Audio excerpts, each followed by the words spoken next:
All right. So everything looks good. I have no audio. That's less than good. Sweet. There we go. I will have the walkthrough up just in case I need it. All right, on March 22nd, 5:24 p.m., Wright and Cole offices. So this is taking place, I'm assuming, the day after, or is the same day? Because the trial ended. Trial is getting pushed at least one more day, so we're a little concerned because the guy who kidnapped Maya did say we had to get the guy cleared in one day, or else she gets got. So we'll see. Okay, well that answers that. Same day. Okay. Hey there, Pearls. I can't take it anymore. Look, it'll be all right. Everything may still work out. Condition was that we had to get a not guilty verdict. And so far, the kidnapper has kept his word and hasn't hurt Maya. And he won't because Mr. Ungard hasn't been given a guilty sentence yet. Nice. Classic lawyer. Gotta look for those loopholes, baby. Telling you, do Phoenix, right? He's like the Japanese Saul Goodman, you know? I've never seen Better Call Saul. I just know he's a lawyer. Sure, we don't have time to stand around crying. We have to get going. This Maya is in much more pain than I am. That's right. So, oh, dude, it's Dick. It's Dick, dude. Hey, you guys. Glad I caught you, pal. Mr. Scruffy Detective. Oh boy, looks like Detective Gumshoe has been dubbed Mr. Scruffy Detective in Pearl's book now. It's just plain old Mr. Dick Gumshoe now, and I came to talk to you, pal. We're kind of busy right now. What's up, man? So what are you gonna do from now on? What do you mean, pal? Well, you've been fired, right? Aw, dude, Dick got canned? Dick got. You've been fired, right? So do you have a new job lined up yet? Oh, that. What am I supposed to do now, pal? I don't have anything coming in at all until my next payday. What are you talking about? You don't have another payday. I guess that means I'm just gonna have to work here at your place, pal. Say what? You'll be searching for things that'll prove Mr. Ungard's innocence all day, right? Well, yeah. So yeah, I'm gonna help you, pal. I've got lots of experience investigating and watching over people's places. And I'm great at making really simple meals. I'll take care of it all. Come on, Mr. Nick. Let's let Mr. Scruffy Detective take care of things. I feel like Scruffy's a little harsh. He has like eight chin hairs.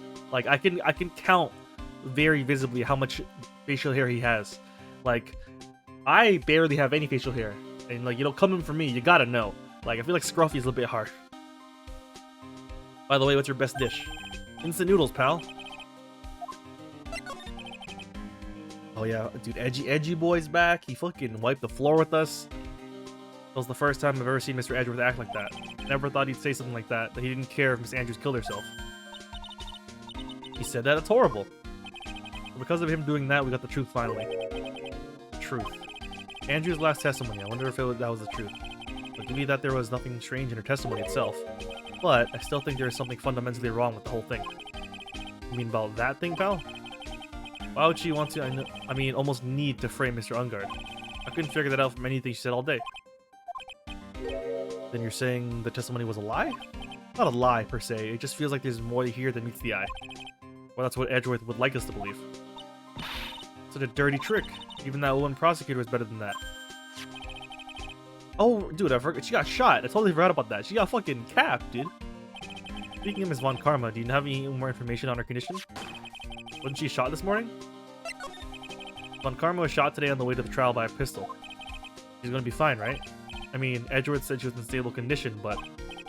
Well, she was shot in the shoulder, so she's okay and still hanging in there. It should be done taking the bullet out, so she's probably resting in the hospital. Which one? What? Are you gonna visit her, pal? No. Well, I was kind of thinking about it. Hey, you've actually got a heart, don't you?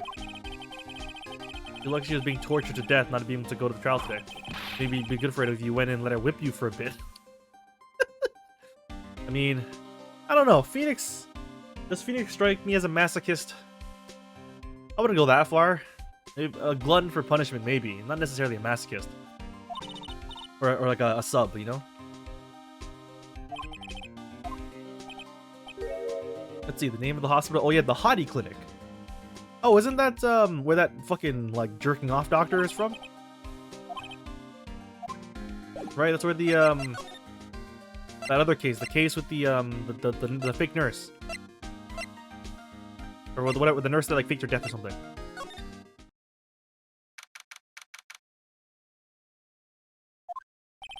Never thought I'd ever come back to this place. Oh, there he is. Yeah.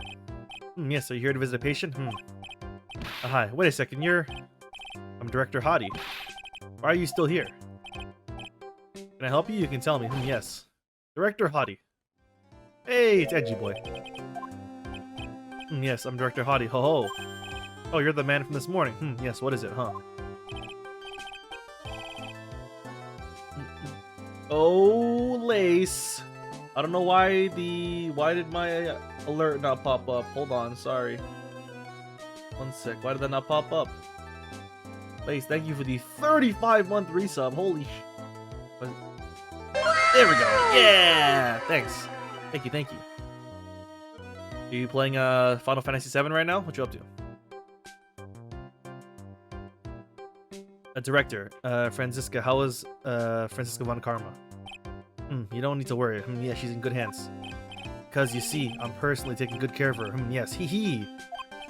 Yes, and that surgery, it went well. You have my gratitude. Let's go see Mom. Nice. You got more ferrets or what? Looks like Edgeworth doesn't know about this director in a secret. He looks so pitiful, absolutely terrified. Yes, I understand. Her opponent was a gun after all. Ugh. I hate the face and wiggly fingers this guy does. I just feel like I'm being sexually assaulted. Jesus. When I snuck up on her real secret, like she would scream really loud. Yes. Haven't seen you in a while. All right, well, have fun and tell her I said hi. Tell her I said hello. She's really cute too. When I do that, she whipped me with her whip. Boy, did I cry like a baby. Yes, but I think I could get used to it. Oh, there he is. Go back to your room. You're so mean, so mean, my frisky Friska. Ugh. Oh, dude. Jesus.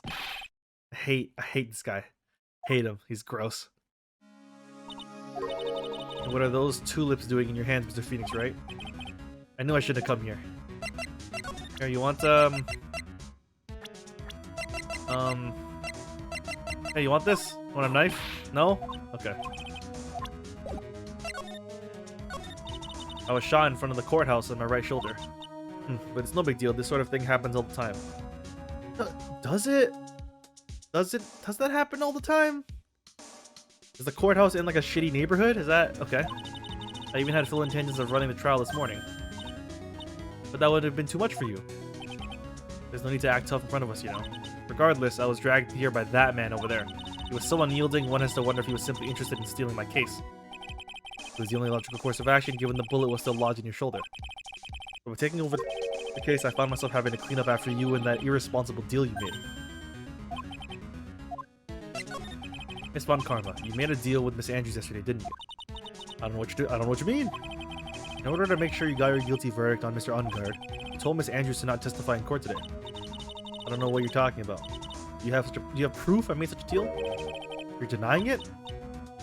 It looks like you were lucky, Mr. Phoenix, right? If I had been in court today, the trial would already be over. All while hiding Miss Andrews' own crime? That isn't my problem. Whether she had tampered with the evidence or not, I have only one objective: to find Ungard guilty of murder. The end justifies the means, Mr. Phoenix, right? The end justifies the means. Adrian Andrews believed you when you said, if you don't tell the truth of what really happened, then Ungard will be found guilty. And what does that have to do with me? Because of that, she is now in danger of being found guilty herself. All because she believed in your words until the very end. It still has nothing to do with me. She's just a weak person, that's all. You had to know she was... Okay, alright. Just getting whipped. Getting whipped, bro.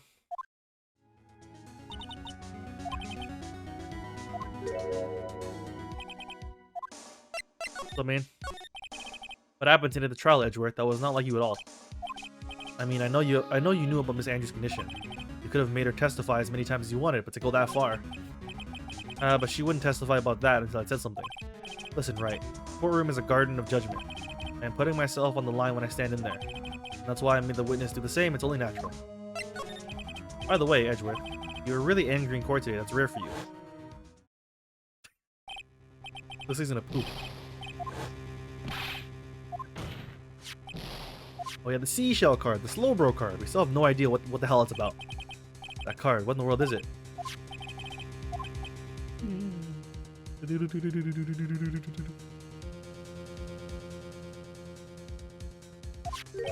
Listen, Wright, this is top secret information. You absolutely cannot leak this. A special investigation team has existed for a number of years, but few know of it.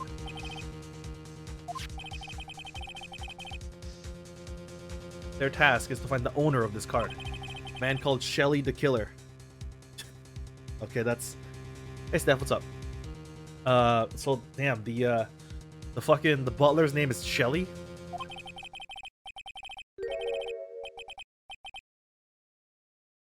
And just as his name states, he is a killer, an assassin, the best at that. Assassin? So who is this Shelly the Killer? It's kind of funny though. You would think like someone, if your last name is the Killer, like you had to become a murderer, right? It's just, it was written in the cards. Killer is the name of a long-standing line of assassins. The name first appeared about 100 years ago, I hear. Shelly is the professional name of the third heir to the Killer name. Because his professional name is Shelly, he leaves cards with a shell on them. He has a habit of making sure to leave a card by the body of his victims. Why would he do something like that? We think it is a part of his duty, to his clients. His duty. He leaves a card, then his clients can be assured it was he who killed the victim. It also serves as insurance against any charges being pushed onto his clients. The killer values the trust between his clients and himself above all else.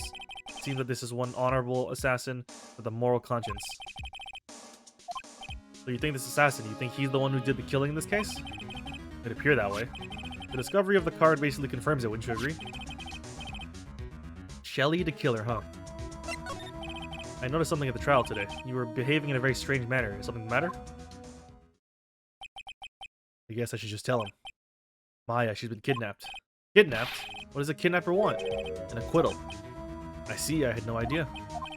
I'll prepare a rescue team as soon as possible and resolve this by tomorrow. Stop trying to console me, Edgeworth. I don't need your pity. There's no way you can find her. We don't have even a single lead to go on. There's only one way to save her. I have to get an acquittal somehow. It's the only way. Right. Listen, you need to know something.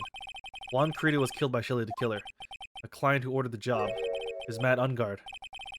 Oh, that makes sense.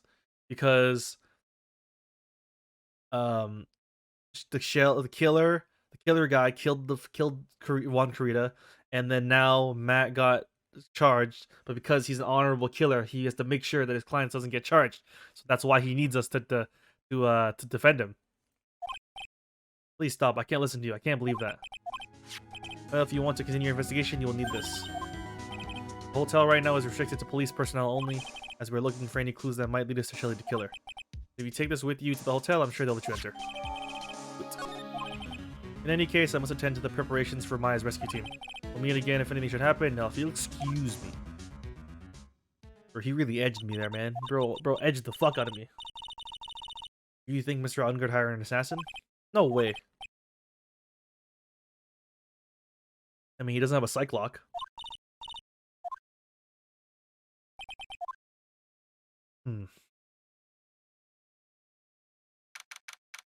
Oh. You see, we kidnappers can be a little clumsy. Oh, I forgot. We fucking we tried to we as Maya tried to escape. And even though he said he was an assassin, I bet he's just making that up, like how Nick does with everything in court. Anyway, let's try out this card trick with this card I just found. Sounds like I got the door open. Okay, time to go take a look around. I'm terrified. Gotta go fucking look around an assassin's house, bro? Alright.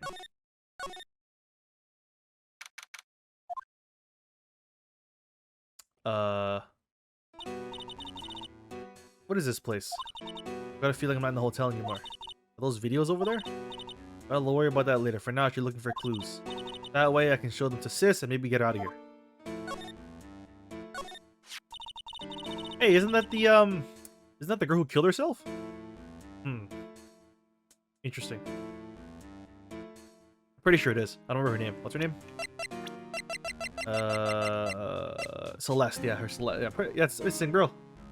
Interesting. The plot plot it thicketh. So the assassin could potentially be related to this girl. Picture of a woman. She's kind of pretty. Something's written here. I think it's with love, Celeste. It's a fucking sweet teddy bear. Hell yeah. That's weird. What's a figurine doing on a sofa in a place like this? I think it's a bear. How cute. But it's got a lot of cuts and slits on it. Oh, okay. Weird. Big ass TV.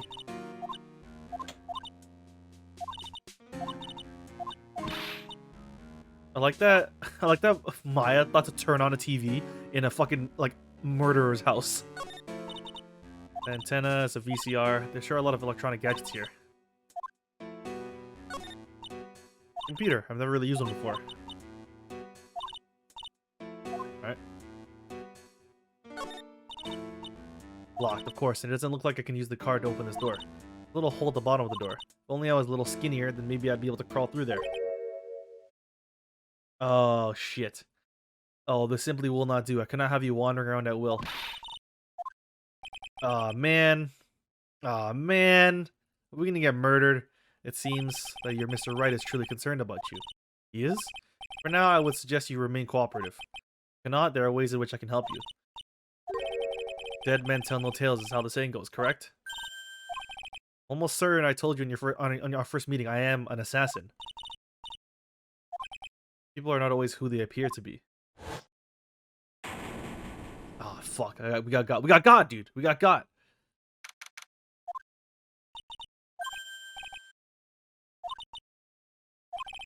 Edgy's gone.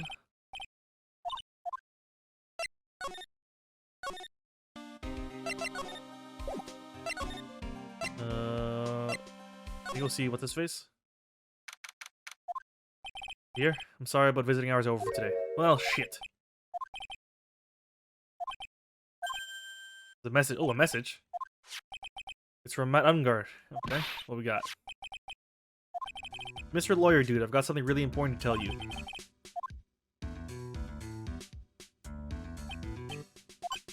Oh, Mr. Wright. So actually, I have a favor to ask of you. I have this cat named Shu. I didn't put out a lot of food when I left the house. He's probably pretty hungry. Think you could drop by my house and feed Shu for me? Oh! The assassin is in fucking his house. That's why that little door is a cat door. I wonder if... Okay, wait. That means... Okay, wait. So Celeste was in love with this guy. But she was Juan's manager. And I'm assuming that he drove her to kill herself, probably. The assassin is a cat? You wish, dude. I mean, you know, the assassin's probably nimble like a cat, you know what I'm saying? Stealthy, sneaky. My house is just a little ways down from the hotel, alright? This is terrible, it's hurry, we have to feed this cat. I'm sure poor Shu's stomach is growling by now.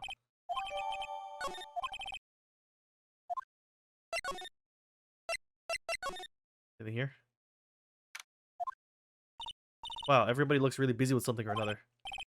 Probably strengthening the evidence for tomorrow's trial. Hey, hurry up with that, will ya? Pass the victims list around. You gotta be kidding, there's over 100 people on here.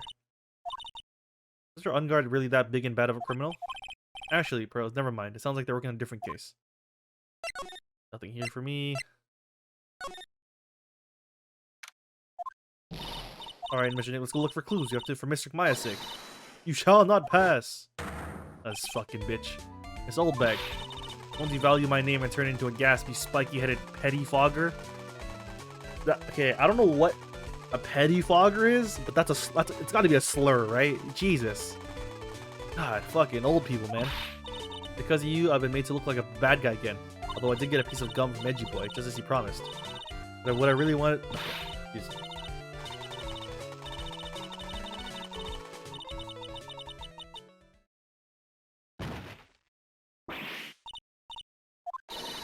Your hand... She passed out? What happened? Oh. This helmet is airtight. No air gets in, and no air gets out.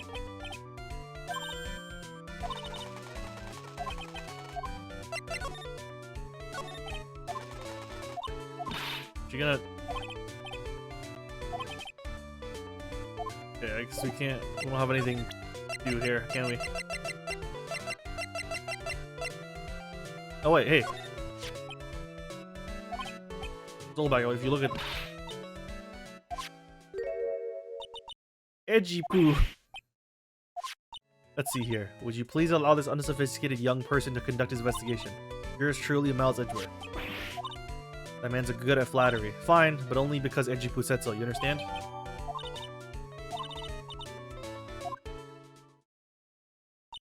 Alright.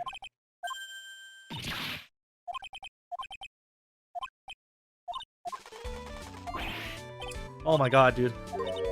Can't go into Unguard's room today. The police's main investigation team is going to be in there all day, you hear? Someone will go in there, set one foot in there, and you'll face the wrath of Wendy Oldbag. Yeah, Oldbag is really fucking trying to get my man. It's fucked up, okay? Okay? Only I get edged by Edgeworth, okay? Only one's here. Yet the hotel seems so busy somehow. Probably because the police team is scouring for clues about the killer.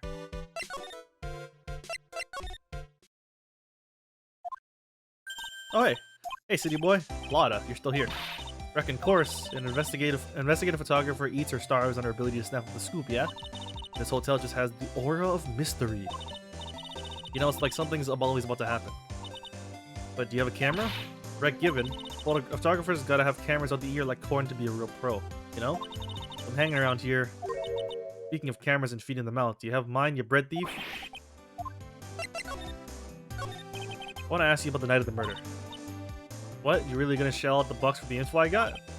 Lada, you were loitering in this hallway the night of the murder, were you not? Well, kinda, but I didn't exactly hang around here the entire time, you know, follow a few stars around. Got a few autographs, shook a few hands, had a soda pop with a few of them too. The security lady also wasn't in this hallway the whole time either. This means there's no one who can tell us who came and went that night.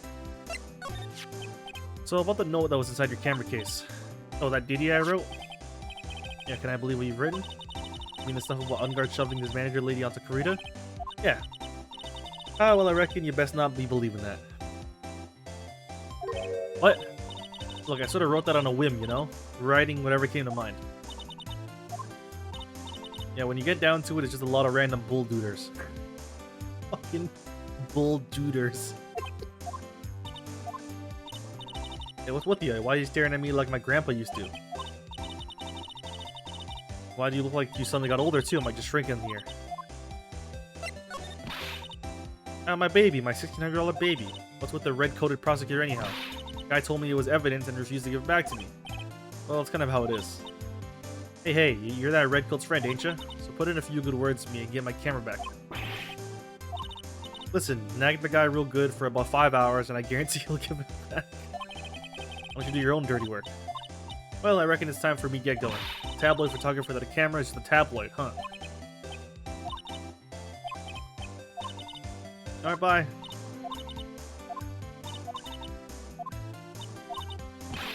Oh my god, please leave. Thank god.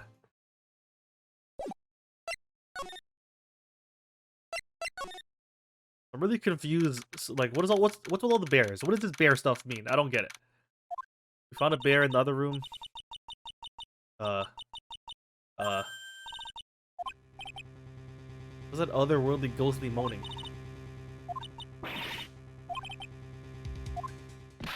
Oh, fucking, oh my god, this bitch is everywhere, dude! Jesus! Zoinks! It's the alien!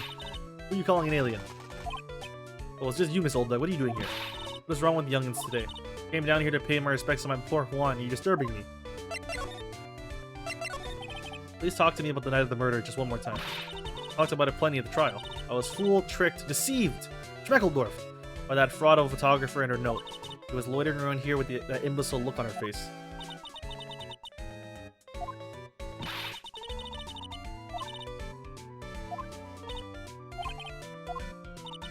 But you know, I was working that night too, doing my job, minding my own business. So it's not like I had the time to waste standing around here the whole night. I was wondering if you could tell me a bit more about Mr. Karita. He was the most popular star you know, especially where it counts, in my book. But I heard that he was lagging behind in the polls against Mr. Unguard. Well, it's just a recent thing. Bad luck and all that, you know? But he was going to become an even bigger star than he used to be.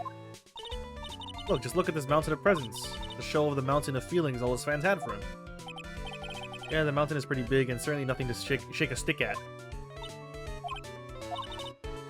They're all bears, right? Why they're all... What's going on? Why does he like bears so much? All of Mr. Kurita's presents from his fans seem to be bears. Oh, that's because you can't think of one without thinking about bears. What? When my dear one was training, he fought barehanded with a bear. Barehanded, get it? He refused to give in, let the bear win, but after the fight, they became friends.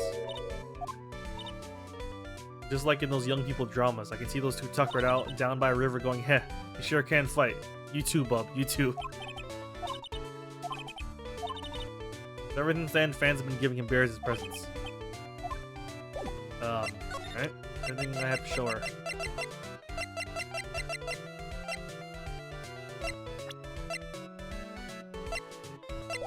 I don't think so. Alright, bye.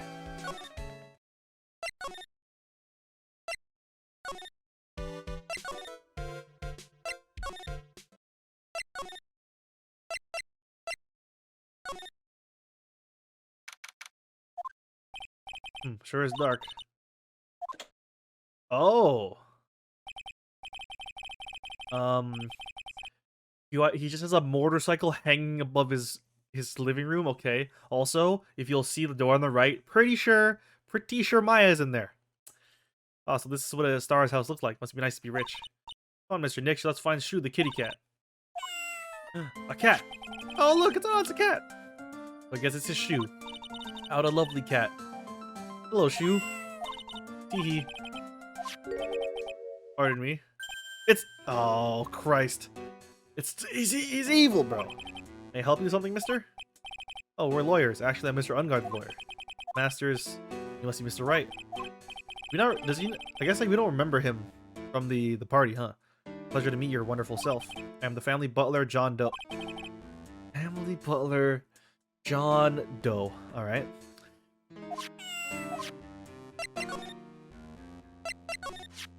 It's a very cute cat you've got here. It is my duty to take care of him. The master rather fancy Shu. And anything else? No, not especially. It's not appropriate for a lowly servant to speak of the family cat.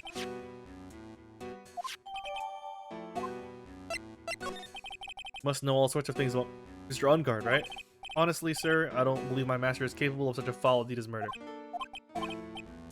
And anything else? No, not especially. It is not appropriate for a lowly servant to speak of the master or his affairs.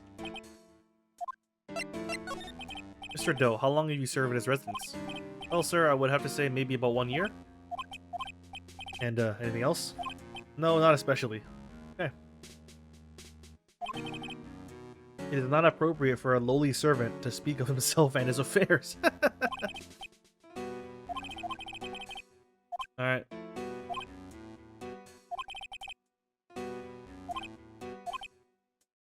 People are not always who they appear to be. Alright, bye. Hey, can we go in here? There's a small door at the bottom of this bigger door, Nick. I bet it's for Mr. Ungard's cat to use. Oh, you mean Shu? Yeah, it's fucking big-ass motorcycle. A giant bicycle is flying through the air. That bicycle, Pearls, is one where you don't have a pedal and it moves on its own. Sorry to disappoint you, it can't fly. Anything else here that I should be aware of? Masks, maybe? Samurai stuff?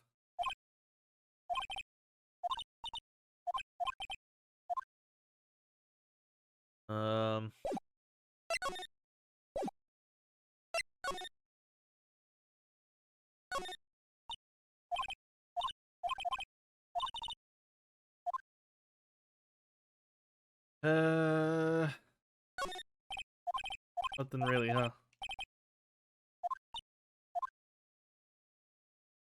Alright, well, bye Maya. See you later. See you later, I guess.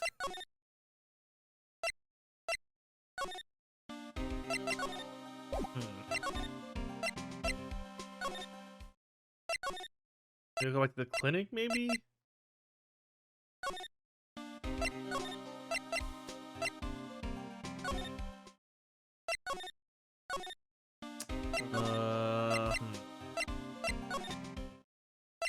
Where do I go?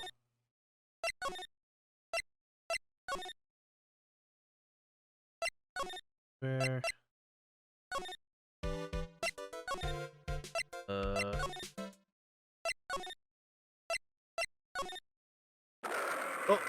Oh. I'm Uncle Bear, and I say it's barely 8 o'clock. Right? What is that infernal racket?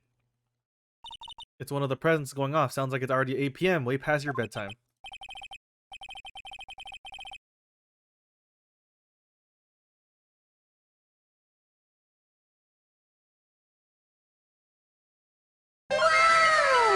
Go, Carlos. Thanks for the. What's up, man? Thank you for the 22 months. Holy shit, dude.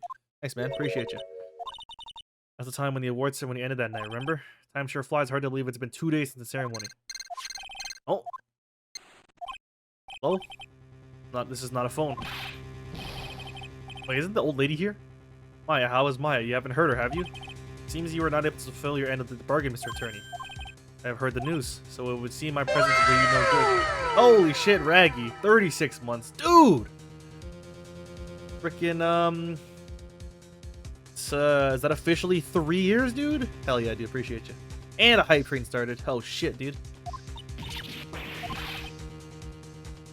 One more day, please. All I ask is for one more day. I'll get a not guilty for sure this time, please. I suppose if I must. I need that acquittal more than anything else, after all.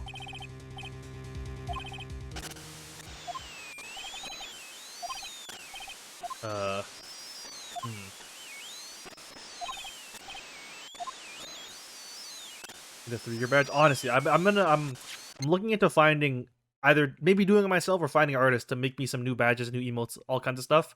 And yeah, 3-year badge is one of them for sure. What happened? I don't know. All of a sudden, it became nothing but static.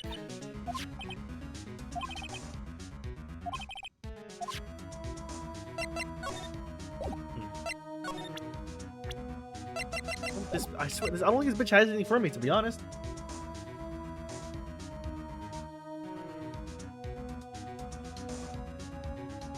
Like, who can help me with this?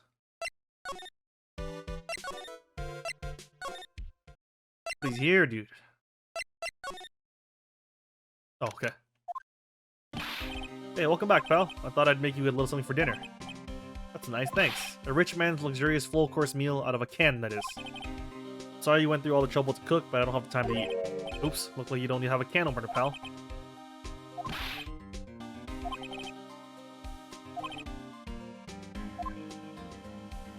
Oh, I wonder if he knows about the transmitter. Let's see.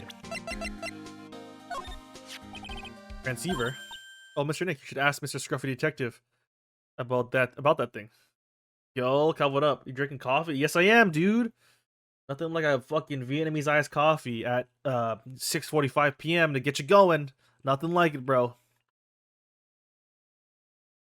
Nothing like it, bro. Nah. Dude, my night is just beginning, dude. Also, happy belated birthday, man. Congrats on the new car. Congrats on fucking... How old are you now? Like 6? The other day I had a large... what the fuck is BTT? Bubble tea. Oh, bubble tea at like 11. That shit fucked him until 5 a.m. Here's the thing, right?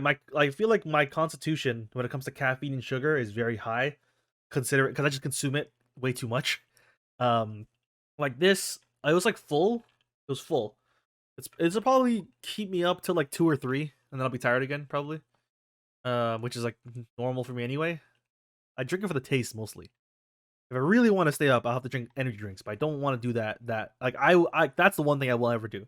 I don't think I'll ever like make myself consume an energy drink past like 7 p.m. or 6 p.m. because it's just you don't want that. You don't want to deal with that. Yeah. What's this guy? What can you tell me about this transceiver, bro? It broke, pal. When I was talking to the kidnapper, it just suddenly broke into static. Look, it sounded like this. I don't hear any static, pal. Maybe it fixed itself? That's strange. I'm sure it was making a loud static noise. Maybe It was electromagnetic interference, pal. But what is electromagnetic interference? Something that happens when a radio wave gets mixed up with another signal. Oh, you know what? We were standing next to the old lady, and I think she mentioned that she was with like her like space costume. There was like a like she was wearing like a radio or some shit. So that might have been what happened. That could be what happened. When you put it that way. Like, for example, when a cell phone goes off next to a computer screen, the stuff on the screen gets kind of fuzzy and starts acting funny, right?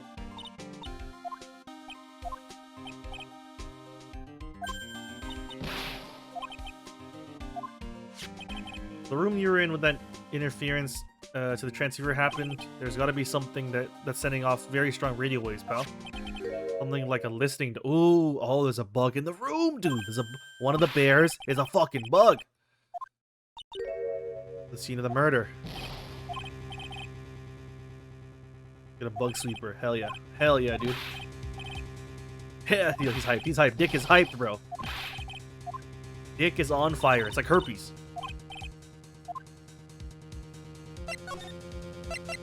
Where we going again? Hotel.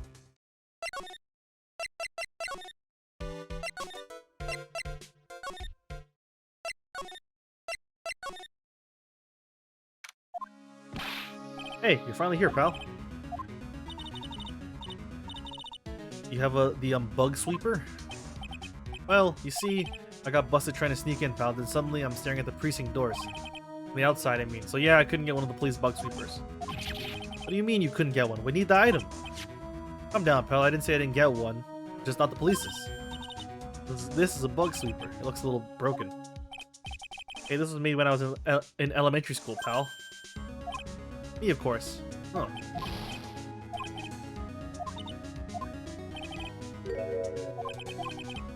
Can't set the sensitivity, so it's going to beep at anything that gives off electromagnetic waves. But isn't it better that way? Okay. Guess we're gonna test it out. The listening device or some other sort of bug hidden in this room, pal. Gonna find it, right? Move the sweeper around to give the room a real thorough looky-see. Okay. Okay. It could be any one of these fucking bears, dude. It's just bullshit. Any baddies here? I mean, there's a lot of... If you're into stuffed bears, maybe.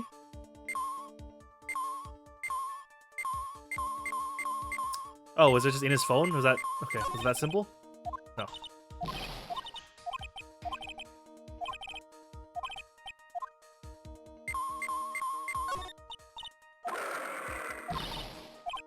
Okay, I think, Oh, I'm stupid. Okay, I should be looking for something that's not electronic. But otherwise, it'll just give out waves anyway. Let's see here.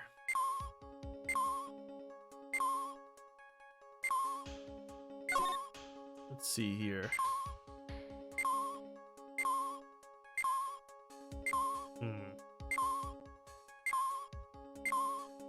If I were a bug, where would I be?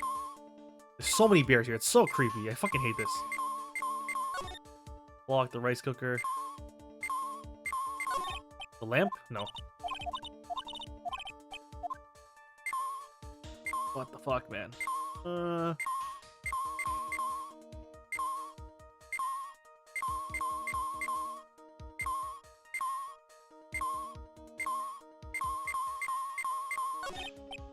phone is the most commonplace for listening device, I'd say. But let's take the receiver apart first before we get ahead of ourselves.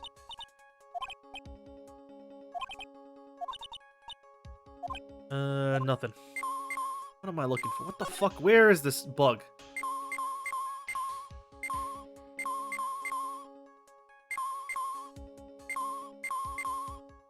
Could be anything. I don't...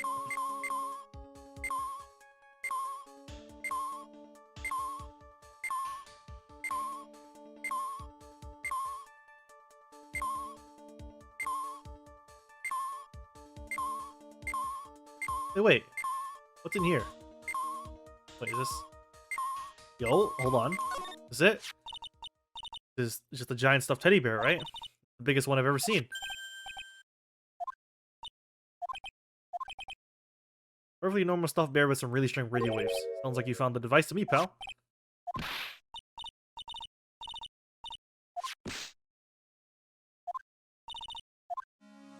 What do we got? What do we got? Oh, do we found the fucking spy cam? Let's go. Miniature camera, and it looks like there's more. There's a transmitter and a timer.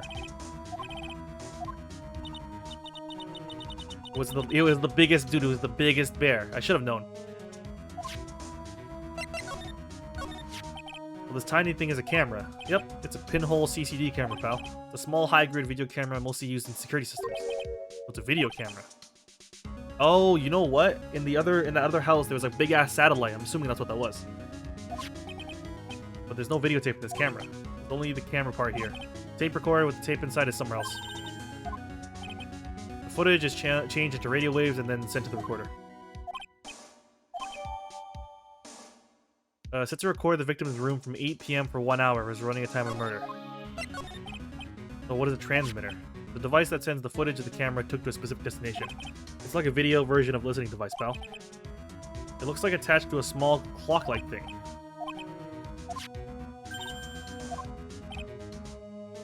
It was set to start at 8 p.m. and go for 1 hour. There's no date set, so it's been recording every night, I guess.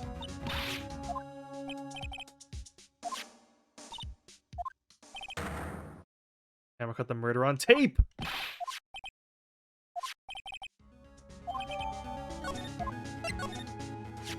So there's a camera inside the bear's eye, and it was disguised as the president.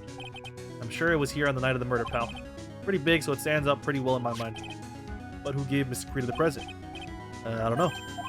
This means that someone out there's got a video of what happened that night. Isn't there any way we can find out who that person is? Impossible, pal. Radio waves can be sent almost anywhere, so there's no real way to find out. There's gotta be some way, surely. I got it. I'm gonna go around to electronic shops and see if I can find out who bought this. Well, that's impossible. It's already 9 p.m. Give it to me. Even if I had to search all night, I'll find your man, pal. I'm glad he's excited. Listen, a lot of people would be, down bad after getting fired.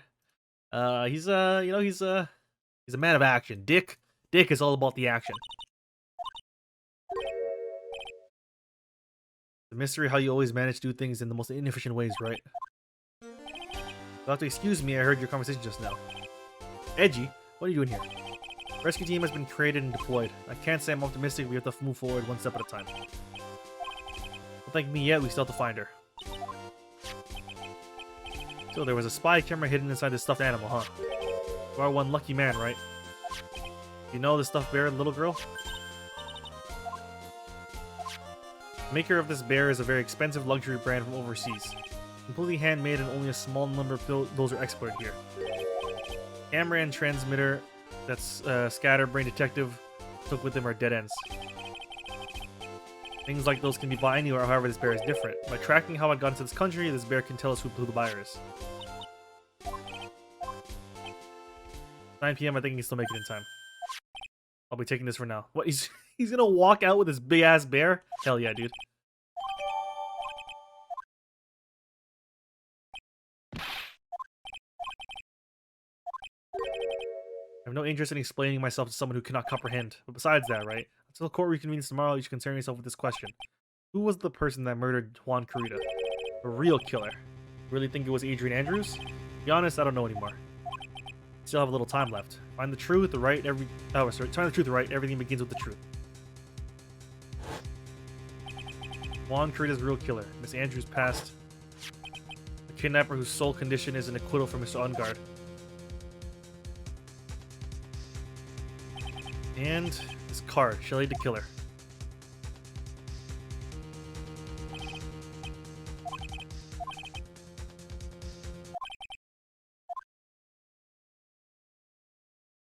All right.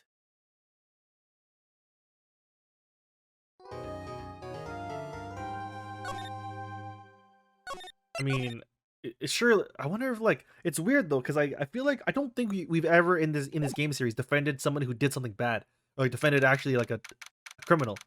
I don't know where this is going. Really throwing us for a loop here. Past 9 p.m. already, isn't it? I wonder if Mr. Edgeworth has already found Mystic Maya. Police are professionals, pearls, they'll find her, so don't worry. If we can win a not guilty verdict tomorrow, then everything will be okay. The real person who killed Mr. Kurita was that assassin, Mr. Shelley the killer, right? The card Miss Andrews found at the crime scene seems to be proof of that. But if that's the case, then a new question comes to mind. Who was the one that hired the killer to begin with? Who was his client? I mean, who asked for the murder? That person didn't want to dirty their own hands in blood. But whoever this client is, they're still a killer. Who could have hired the assassin? You think it was Miss Andrews? No, that doesn't really make sense. If Miss Andrews wasn't the client, then it can't be. Matt Ungard himself? Mr. Ungard really did hire the assassin, and he is not innocent at all. Far from it, he would be guilty of the crime. But it can't be Mr. Ungard, right? I mean, when we first talked to him...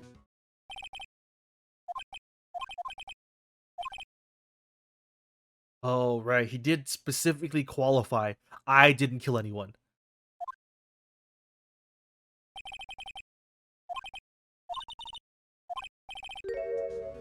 Something Miss Andrews said at the trial today is something interesting.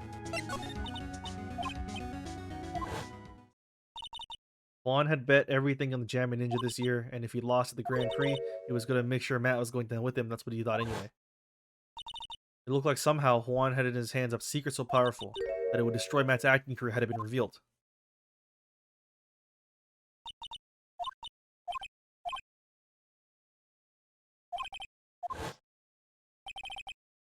Yeah, plenty of motive. Plenty of motive.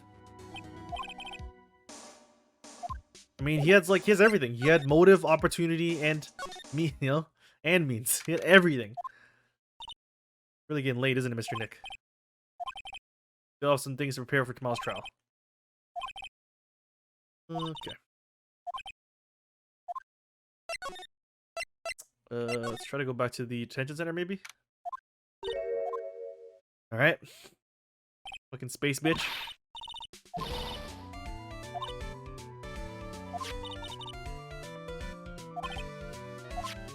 I don't know. The request came from Edgy-Poo. He said, "You feel angry, direct your anger at that unsophisticated lawyer."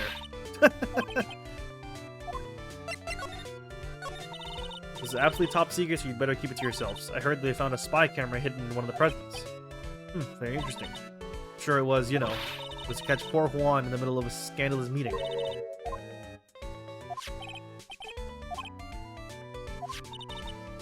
Let you in another secret, youngin'. I know who planted that spy camera. It was that obnoxious puffy-haired photographer girl, the nerve of some people.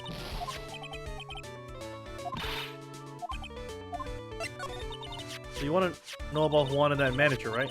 Actually, as I hear it, they were something of a refreshing pair, those two. I tell you, Juan really welcomed that manager with open arms, I heard.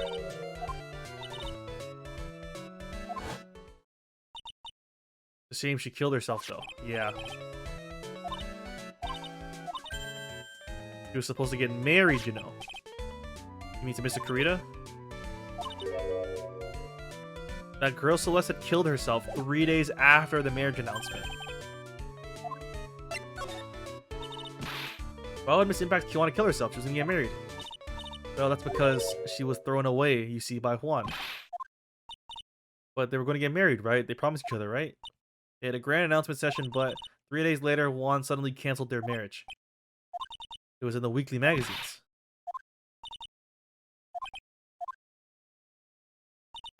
That night after Juan called off the wedding, that manager, Celeste, killed herself. Jesus, dude. Fuck, this is fucking depresso, bro. God damn. Okay.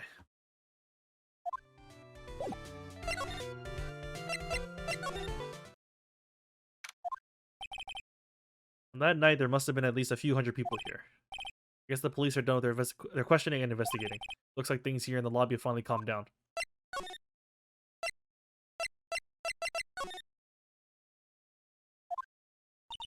Doesn't look like Mr. Scruffy Detective is here. Well, he's out there with that camera asking around at all the electronic stores. I'll make some salad for him for dinner.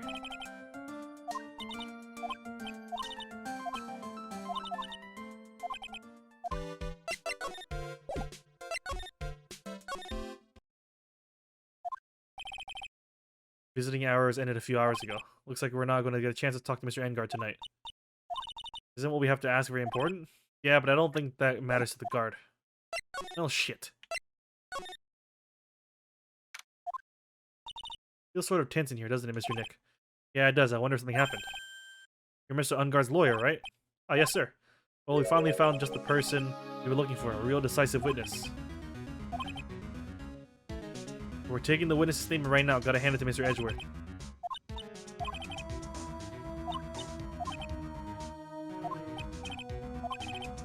Oh, is Maya the witness somehow? Mr. Edgeworth wanted me to tell you something. He did? Even though visiting hours are long over at the detention center, he wanted me to grant you special permission, so there you go. Oh, sweet! Fucking edgy boy coming in clutch!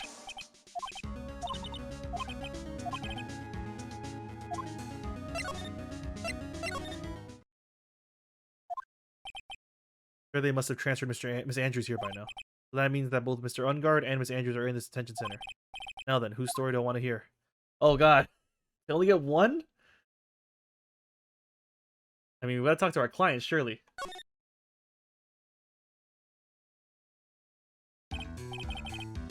Dude, it's Mr. Wright. I hope you can get me off the hook tomorrow. I'm counting on you. I hope so too. Edgeworth just dropped a bombshell on me by saying that Juan Corrida was killed by an assassin, that the assassin's client is this man, Matt Ungard. Mr. Ungard, there's something I must know with 100% certainty. You seem kind of different. You're totally not like usual lawyer dude self. About the press conference. You mean the one where Juan was gonna dress up with this Nickel Samurai? Yeah, I heard a little more about it from Miss Andrews. Can you please fill me in on what this secret is, please? Oh, there we go. Bunch of locks. Fucking 5 locks, bro. God damn. That a secret, right? But I don't have any idea what it is. Do you, dude? You know about Mr. Corrida and Miss Andrews' relationship? Well, it's all over the tabloids, dude. But I don't know any details, if that's what you mean. Look, how many times do I have to tell you? I don't care about what Juan did with his life. Miss Andrews, she had a purpose in mind when she started seeing Mr. Corrida. Her mentor was Mr. Corrida's manager. Miss Andrews was going to get Miss Celeste Impact's suicide note for her. Celeste. Did that jog any memories? Dude, I suddenly just got totally hungry. You up for a pizza? My treat? I mean, shit. I'd go for some fucking za right now. I mean, can't turn down the za.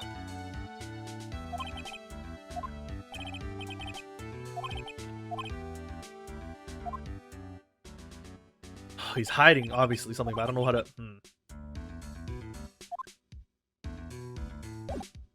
I wonder, can I, Let's see. Can we unlock anything?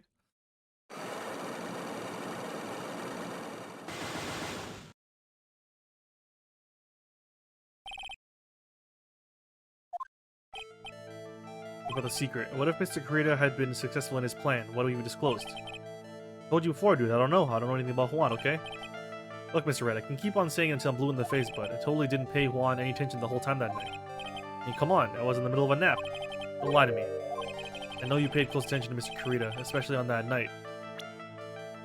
I don't really have anything, to be honest.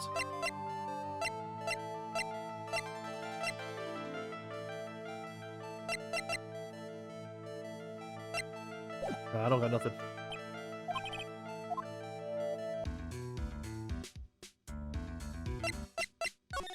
Man, I got nothing, bro. Can I talk to the other girl still?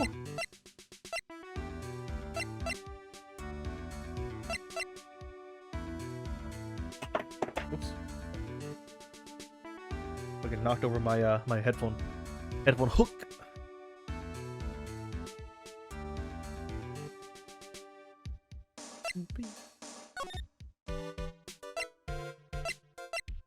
Let's see. Oh, sweet. Oh, Mr. Wright, please, you have to help me. Oh, it's Will Powers. Mr. Powers. What happened? Why are you here? It's fucking Wolverine cosplaying as Bruce Lee. See, I got roped into this somehow. And now I'm going to testify at tomorrow's trial. Oh, so he's the witness.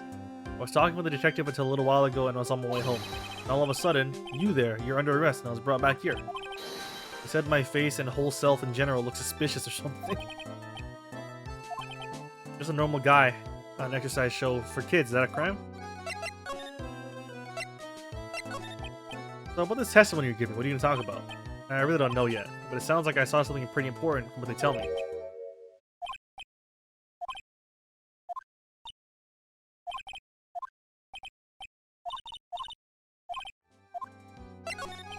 This is going to do a lot of damage to Matt, you know, because he's got that refreshing like a spring breeze image going.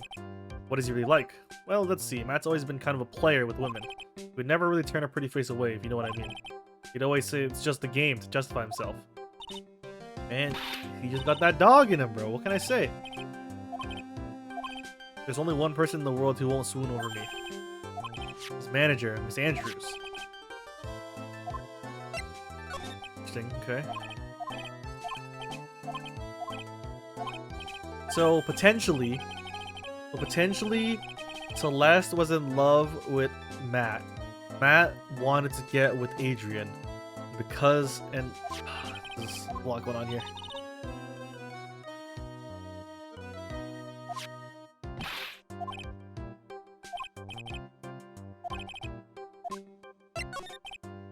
You heard this? Celeste left a suicide note, and they say that Juan went and hid it. We heard about that in court today. There wasn't any actual proof that she had left a note. Well, this is what I think. I think that something bad was written on that note. Something bad for Juan, that is. Well, before she died, Celeste talked with a few of her friends. She said, "It looks like I got caught up with a truly insidious man." Well, there's no one else that fits the bill, right? And that would be reason enough for him to hide the suicide note. Okay. Okay, I can go talk to her. Okay, good.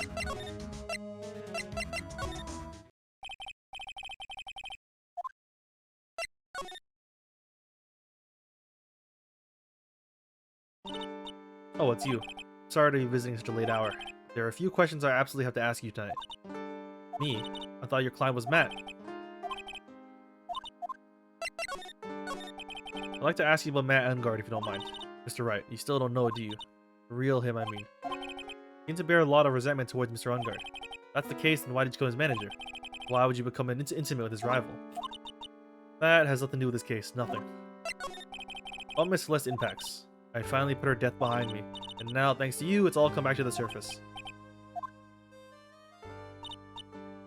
Yes, I was shocked by her suicide, and it's true that when I heard the rumor that Juan was the one who had hidden her suicide note, I began to draw close to him. I wanted to get her suicide note back and to burn it. I wanted to burn it, why? I didn't want it to spread like just another piece of gossip. But I never held any murderous intent towards Juan. I'd never do something so stupid. Why did you try to frame Mr. Engard? That's simple, because he's the killer, that's why. Isn't it the duty of every good citizen to inform the police? There had to be another way. Police are excellent at doing their job, so they'd figure it out, right? Yes, they're so good that they couldn't figure out the real truth behind Celeste's death. Well, I know you're not the type of person to do something without a reason, so please tell me why you did what you did. Revenge.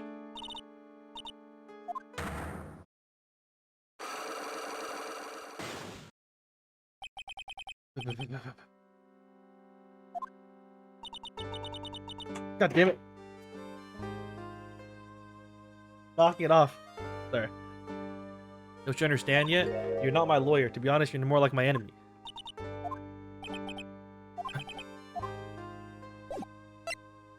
See if I can break this.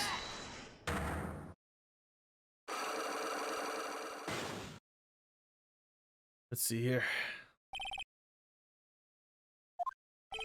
Can you please tell me why you framed Mr. Engard for the murder? I've already told you countless times it's because I thought Matt was the killer.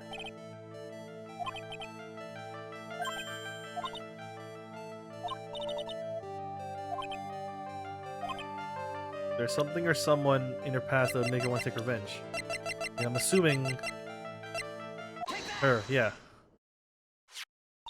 Celeste. There's only one catalyst that could have caused such strong feelings, even revenge. That is Miss Impact's suicide. What are you trying to say? Celeste was Juan's manager. On top of that, the one who hit her suicide note was also Juan. What does all this have to do with Matt?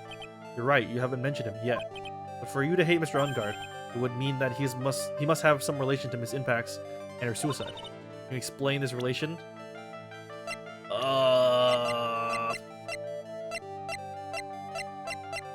No, I don't got shit. Goodbye. I don't got shit. Later. I don't got shit, but high spirits. Oh, hey.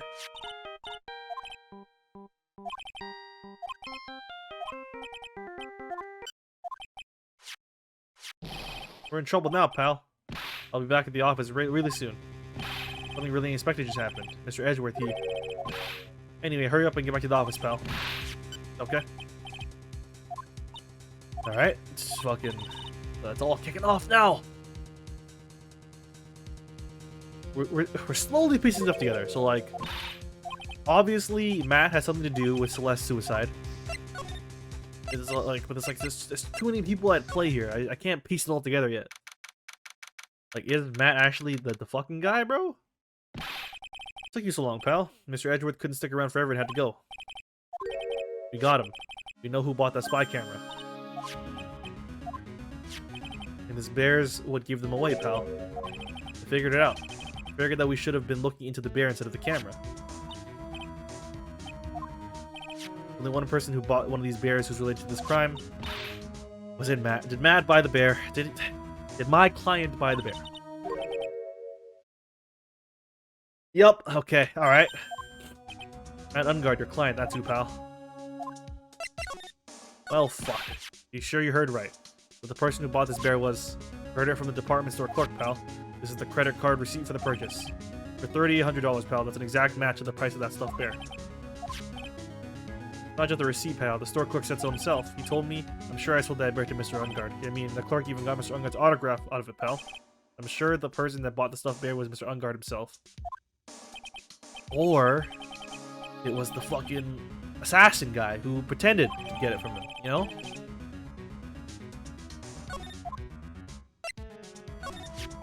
What about the spy camera? That was a dead end, pal. I mean, you can get this kind of thing from anywhere. But for now, I guess I can give these back to you to file away the evidence. The person who put the spy camera in Juan Carita's room was Matt Ungard. I bet it was to catch Mr. Andrews and Mr. Carita in one of their rendezvous. I bet it's not good enough for me. Gonna go fucking back there, bro? Okay.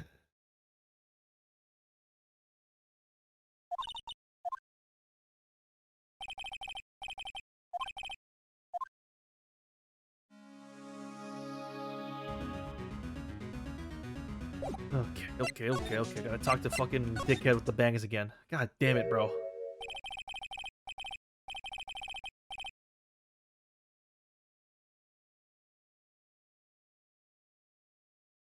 One sec, I'm just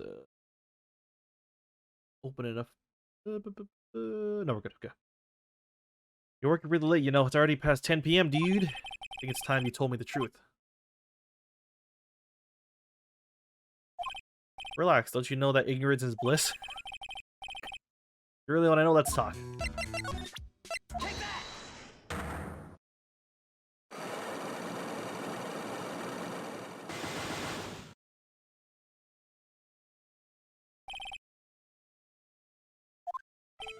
Now, let's hear what the secret of yours is. What if Mr. Carita had been successful in his plan? What would you have disclosed? I told you before, dude. I don't know anything about Juan, okay? Look, Mr. Wright, I can keep on saying it until I'm blue in the face, but I totally didn't pay Juan any attention the whole time that night. I know you play close attention. Oh, you put this bear in his room, bro. Come on, man. Where is it? So much evidence. Bear was in Mr. Carita's room on the night of the murder. A bear that was supposed to be a present from a fan. So it's a present, dude. Actually looks kind of classy, if you know what I mean. I hear it's quite expensive. Which is why it is very odd that this gadget was found inside the bear.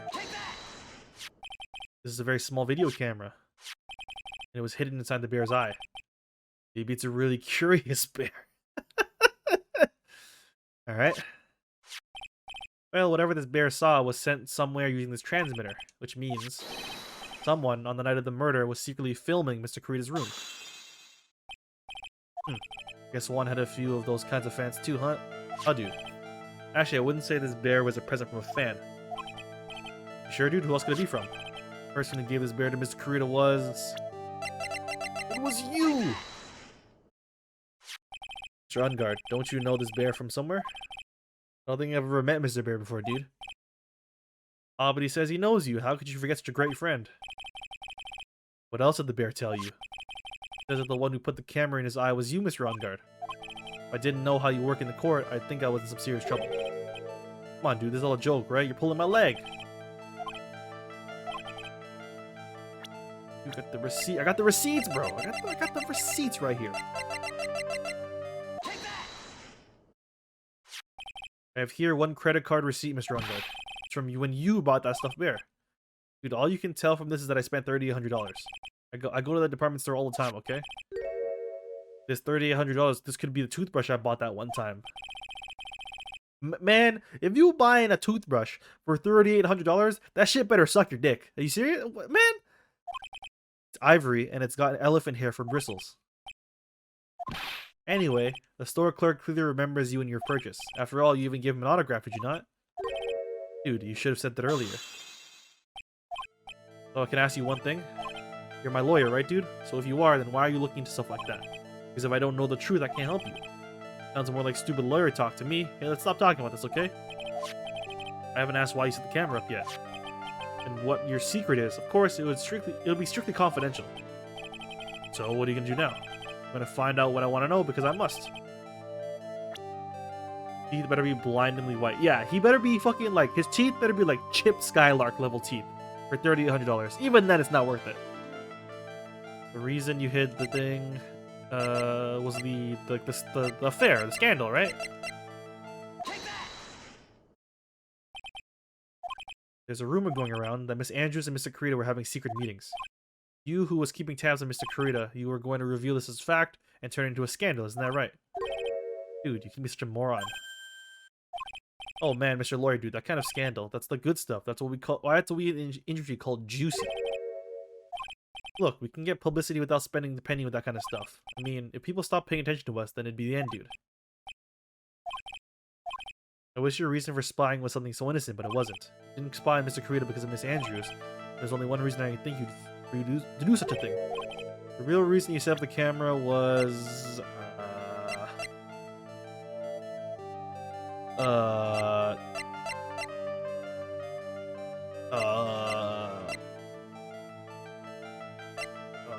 what was the real reason? Oh, it was to make sure the guy murdered him, right? Because you hire the assassin, you gotta make sure he does the job. What is this card? This is a certain man's calling card. The man's name is Shelly the Killer, and I'm sure you know of him, don't you? Shelly the Killer. That's ridiculous. Why would I know some shady scumbag like him? If you really don't know him, why are you acting all so jumpy all of a sudden? I know why you know Mr. Killer because you're a hero of justice. You're his client. Since you're the one who set up the camera, that means you knew exactly what was going to happen in that room. So, how would you know something like that? Because you're his client, that's why. You hired Shelly the Killer to assassinate Mr. Juan Kurita. The real mastermind behind this whole murder is you. And here I was trying to be a good boy for you, dude. I thought that if you didn't know, you'd be able to do your job without feeling bad. Well, that's what I thought anyway. I'm gonna consult myself. What? Well, like, it's probably about time anyway. About time for what? Oh, was he actually like... Oh, he's evil, dude. What? Where did he get that fucking juice or that wine? What was he keeping that in his ass? He made fucking prison toilet sangria and brought it here just for this occasion. All right. Oh man, we actually defending a murderer. This is fucked up.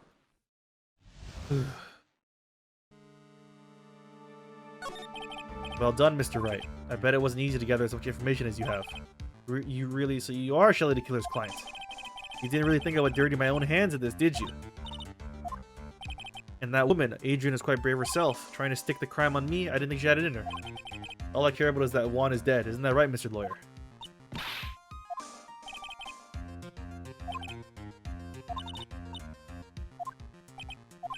A weakling soon believes the words of others, just like that pathetic Adrian. But I'm no weakling. I don't believe anyone, least of all assassins. Oh, come now, Mr. Wright. Assassins aren't above blackmail. They turn their clients into cash cows by holding the sinful deed over their heads. A superstar like me, how much do you think I'm worth? Care to guess? That's where the video comes in. It's got his face and the crime scene recorded on it, preserved for all time. With that, I can keep him at bay and even blackmail him if I want. That's right, that video is my insurance. Isn't that what they call it, Mr. Wright? I'm a grown-up, and I can. Good enough for an answer for the little girl? Damn. Why would you kill Mr. Kurita? Because he was about to sling so much dung onto my beautiful public image. Scandals are a little annoying, aren't they? This is all because of that press conference, isn't it? If Mr. Kurita had been able to give it, then Mr. Unguard's secret would have... well, that's what we call taking advantage of the situation, you know? I had no interest in doing it, really, but bit by bit, it crept upon me. And then the situation just presented itself perfectly. How beautiful, I thought. And that's how Mr. Kurita ended up dead. Let me tell you something. I'm not like Adrian. I don't depend on anyone. People are simply things to be used and thrown away. Put on a sweet, innocent face, and people will swallow anything you feed them. Adrian fell for it, the assassin too, and how can I forget? Even you fell for it, Mr. Lawyer. Everyone all working their butts off for me, Matt Ungard. What's wrong, Mr. Lawyer? You've grown awfully quiet. How could I have been so deceived by you all this time? When we first met, I asked you if you had killed Juan Kurita, and you answered very clearly that you hadn't killed anyone. Hey now, I never told you any lies. The person who did the killing was the killer guy, right? All I'm guilty of is taking a catnap in my room.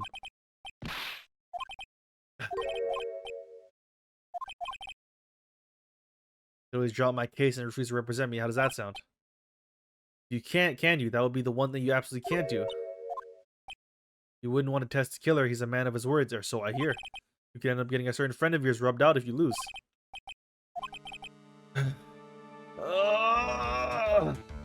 So if I were you, Mr. Wright, Esquire, I think I would give it all my tomorrow. Remember, everyone likes a happy win-win resolution.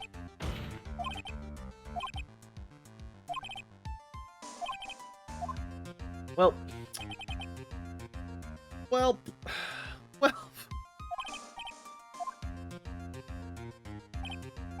And now you finally found it. Oh, it's Edgy Boy. You here to edge me again, bro? The starting line of this case. I don't care for the horrid atmosphere. Let's return to the precinct. Well, Wright, what are you gonna do? If you plan on changing your strategy... He's holding my hostage. What should I do? It's not something I can answer for you. Right, only you can decide where to go from here. 1 year ago, at the time, I didn't truly understand what a prosecutor was.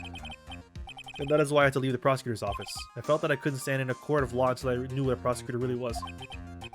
And now, Wright, it's your turn. What is this thing called a lawyer? What can you do as one? You must find the answer, and you must find it on your own. A lawyer. But to fight for someone who clearly is a killer, Matt Ungard, that man is really... Ugh! Doesn't matter who. Every person deserves a proper defense and a fair trial. Isn't that the basis of our judicial system? Proper defense, but what exactly is that? Is it where a lawyer forcibly and blindly gets an acquittal through shouting trickery?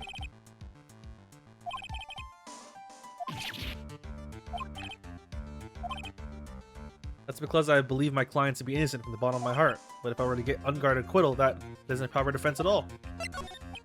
I became a lawyer because I thought I could save people who are suffering and in pain. When I look at this mess we're in, I can't even protect the person closest to me. Even if I win the case, I still lose in the end. I just don't know what to do. Did you get a hold of yourself? You have it all wrong. You aren't some sort of heroes. We're only human, you and I. Human. You want to save someone? That's something easier said than done, wouldn't you say? You are a defense attorney. You can't run away from that. You can only fight. That's all you can do. People like you and Francisco Von Karma are always using all you have to pin me down. You fight to the very end, even when you know the truth is not with you. But I'm not like you. I can't fight for a false verdict for a man I clearly know to be guilty. Francisca, she fights for herself. The only thing she fights for is her perfect win record, that's all. And? Isn't that the same as you? Isn't that why you ran away a year ago? Because your precious win record was destroyed? You are so petty. I see. Now I understand why you despise me so. However, you are mistaken. Thanks to you, when you sealed off my path to a perfect win record, I began to realize the error of my ways. I realized that things such as a perfect record were meaningless. I don't believe you. Are you saying that is why you left the prosecutor's office? But then why? Why are you here now? The answer to that is something you'll find out on your own. I have faith you will see it before the verdict is read tomorrow. If you can't, then you will be powerless to change the ending of this story.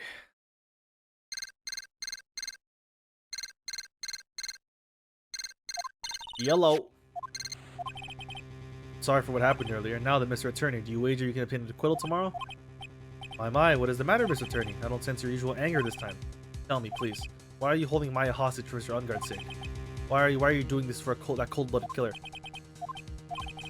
Please don't misunderstand things. He's my client. Don't toy with me. A man who hires an assassin is just as much of a killer himself. I believe you are asking for a reason as to why I'm doing what I am. This is what I like to call my aftercare. What? My name carries a certain amount of honor and dignity, Mr. Attorney. I take great care to ensure that no suspicion falls upon my clients for my handiwork. It is what is called client relations, and it is a part of an assassin's duty. You were unlucky this time. My client was arrested as a suspect. As a result, I did what I had to do to enlist your expert help, Mr. Attorney, to ensure that you would do everything in your power to the very end. The killer! Shelly the killer!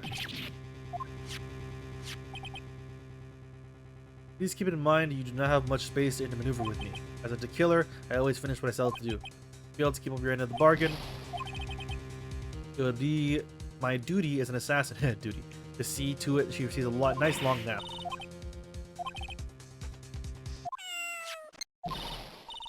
Oh, meow! You hear that? At the end of the transmission. It was Shu! Can't be. I think I know where Michelle the Killer is holding my hostage. Have all police units head for Ungard Mansion immediately. Fucking go, dude! Let's go!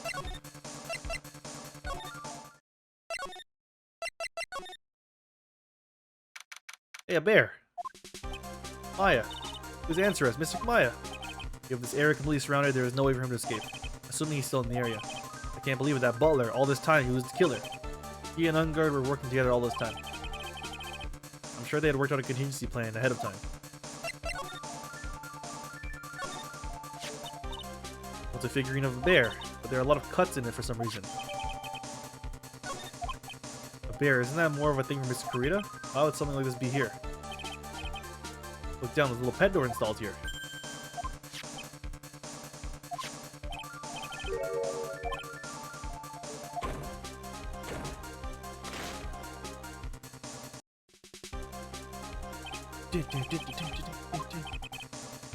From the looks of this room, I would say this is Ungard's private lounge. Look at this, right? An antenna for sending and receiving radio signals to and a VCR. Back inside the deck, if there's a tape, it would be an important piece of evidence.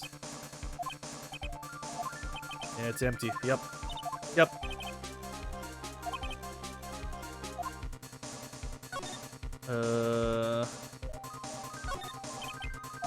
Antenna.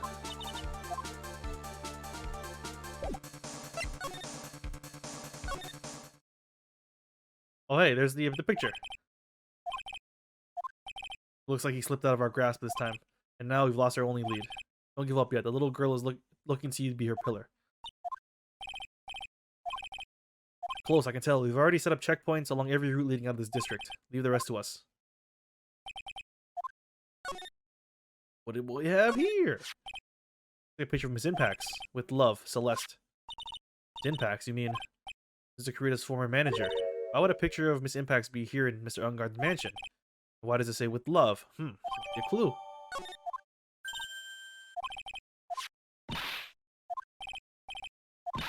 On the back, there's something written on the back of the frame. Maya. This was a message. I thought you'd come. I knew you would.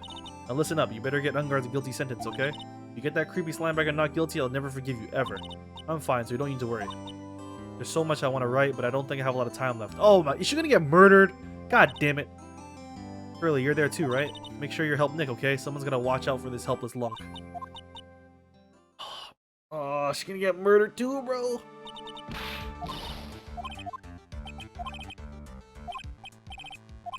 We searched the house, and this is the last room. It looks like he eluded us. As far as clues go, I think this is about all I'm going to get. But I'm still short of one last thing.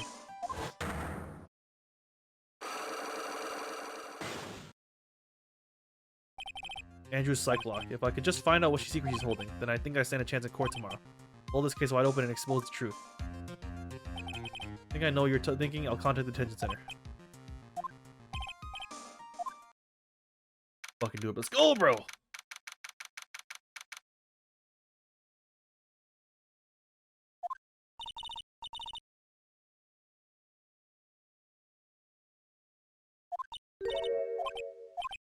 Come to remove your psych lock.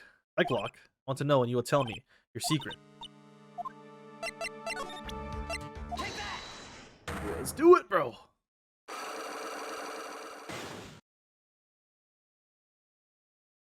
All right. All right, we already got through all this. Revenge. Yeah, she wants revenge for the suicide of this bitch.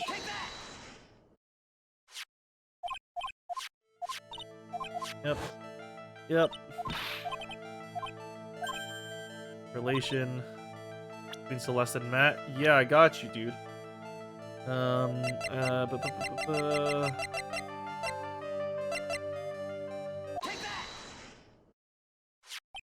is a photo of Miss Impact's, correct? She looks younger than when she passed away, though.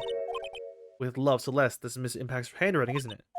Where did you find this? No, that's alright. It was a rhetorical question. Yeah, it is. I found this at Mr. Ungard's mansion. After all this time, my last remaining secret has been revealed. Let's go! Unlock that bitch.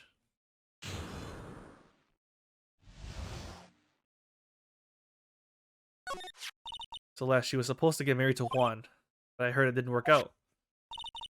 Because Mr. Creed didn't want to get married to her anymore, right?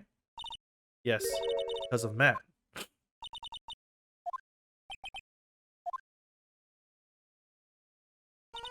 Celeste, she was Matt's manager a long time ago.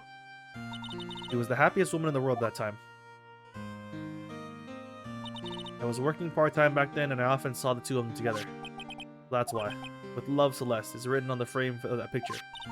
They were a couple, weren't they? It wasn't anything as splendid as that. Celeste was being used.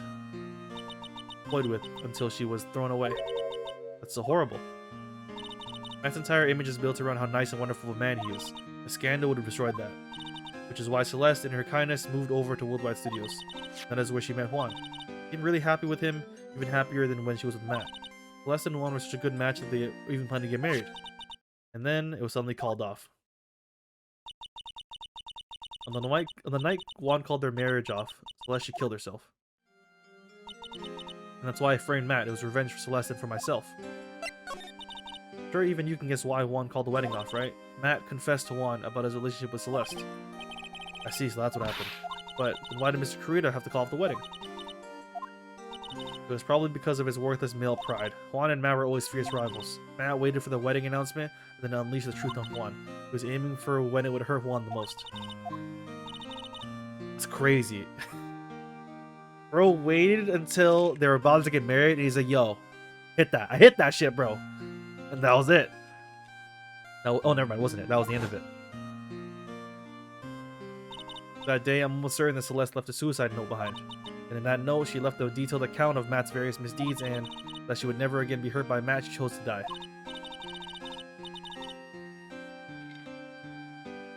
Then when Juan had discovered her body, he hid her note. Why would he do that? It's simple. Juan realized that note was a powerful weapon against Matt. It would be especially damaging to his refreshing like a spring breeze image. In any case, with his pride hurt, Juan sought revenge. Juan wanted to publicly disclose the contents of that suicide note. Crazy that was enough to call off his whole relationship. Yeah, dude, they were fucking in love and about to get married. Like, literally the day he announced their wedding. Like, their engagement. That's all it took. That's all it took. Also, why did she say nothing? Who? Talking about Celeste? Juan wanted to publicly disclose the content of the suicide note. At a time that would cause Matt the most damage, of course. That was like surely past relationships came up. I think I'm assuming that like it seemed like Celeste was like super whipped by Matt, and like he probably told her not to say anything. I would assume. Like when he dumped her, I don't know. And that was the press conference after the stage show. I know all about it because I heard it all from Juan. It was so I could find out about all this that I drew close to Juan to begin with. quite a pair of hideous monsters, aren't they? Even Celeste's death was something for them to use in their game. At night when I found Juan's body, it was only natural that I thought the murderer was Matt. Those two were always spying on one another after all. As for me, I was frantically searching for Celeste's suicide note. I wanted to destroy it before it ever went public. I was gonna burn it, I even brought a lighter. But I couldn't find the suicide note, and that's when revenge crossed my mind. Yes, I was going to bring to them my own kind of cruel revenge. Celeste was killed by those two monsters, so when I stabbed Juan's body with a knife, I didn't feel a single shred of guilt.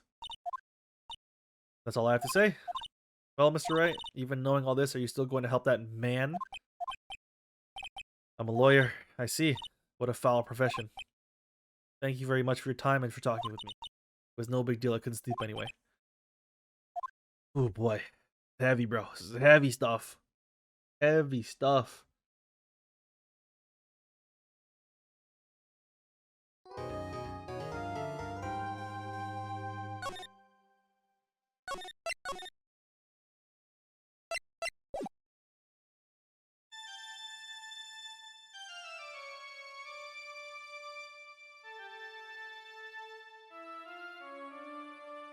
We've come a long way from banana gloves. See, we did.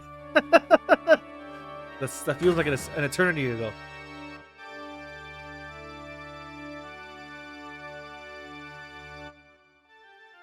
Oh, this again.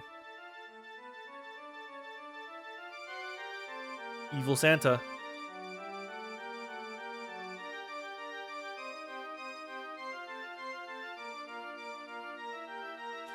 Oh, he's gonna bonk me. He's gonna banhammer me.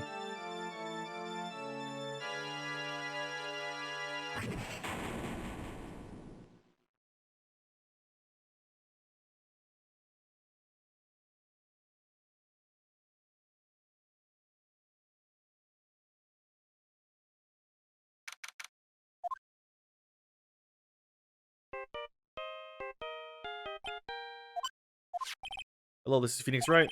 You don't look so well, dude. You're gonna prove me not guilty today. This fucking dickhead. God damn it. Where are you getting this? I know it's alcohol. It looks like orange juice. If you please, Mr. Lawyer. Remember, it's not just me. Your precious friend's life is riding on today's verdict, too. Now listen up. You better get unguarded guilty sentence, okay? If you get that creepy slime bag and not guilty, I'll never forgive you ever. Hey, it's Mia. You hadn't tried to channel me since yesterday. Well, like I said, for a lawyer, the worst of times are when you have to force your biggest smiles. Can't give up. There's still some hope left.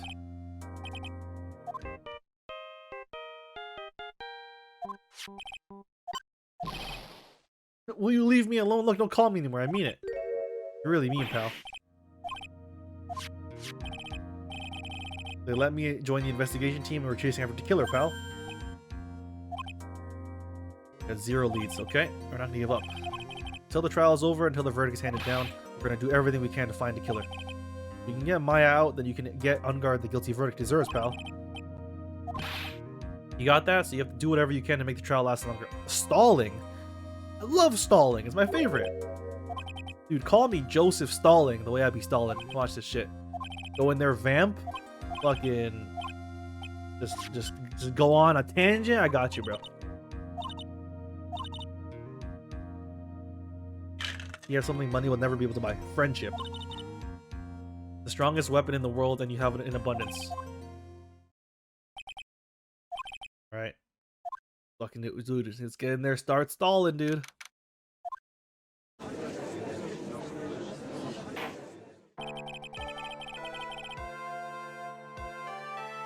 Court is now in session for the trial of Matt Unguard. The defense is ready, Your Honor. The prosecution has been ready for a while, Your Honor. Now, as I recall, we concluded yesterday's session with a big mystery on our hands. The mystery being what exactly was Miss Adrian Andrews' role in this murder. That is to say, is she really connected to the crime itself? Mr. Edgeworth, if you would please inform the court of today's proceedings. Adrian Andrews. He forged evidence that threw suspicion onto Mr. Unguard. Then proceeded to escape the crime scene by wearing a nickel samurai costume. The guilt of these actions are those from which you cannot escape. Then you are saying that she is guilty after all. I'm not finished, Your Honor. Andrews has nothing to do with committing the actual murder. I would like to direct the court's attention to this card. This is the calling card of a certain assassin. Juan Crida was killed by a professional assassin, and the person who hired the assassin, his client, so to speak, is Matt Ungard. A surprising turn of events. I would think it's become commonplace by now, Your Honor. I know what's going on in this time, so I know that everything Edward has said is true. We still have to hold out as long as we can, at least until Maya's safe and sound. I wonder how the trial will turn out today. Now then, please call your first witness, Mr. Edgeworth. Prosecution called the defendant's mentor, Mr. Willpower, to the stand. He looks so sad. Now then, witness, your name and occupation, please. Okay, I'm Will Powers. I'm a poor, underpaid action star. What is your relation to the defendant? Well, that's, I guess, I'm sort of a lousy mentor to him in a way, yeah. Mr. Powers, please, you don't need to put yourself down so much. Oh, sorry. Well, I'm just kind of a nothing sort of guy. Same, bro. I wish I was. Dude, nothing is a high bar. The night of the murder, you visited the defendant's room. Is this correct? Yes. Do you know, I didn't actually get to see Matt when I went. All you need to do is answer what you're asked. Now then, I would like you to please testify about when you went to Mr. Ungard's room. Okay, sure.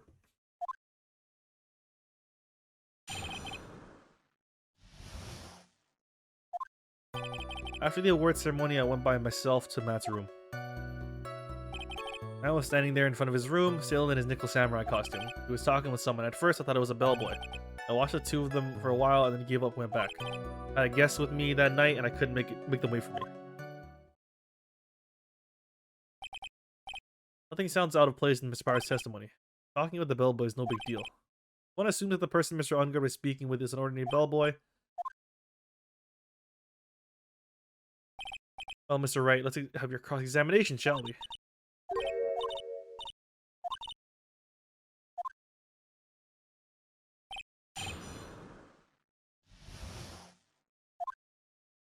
After the award ceremony, went by myself to his room. He was standing in his costume. He was talking with someone. At first, I thought it was a bellboy.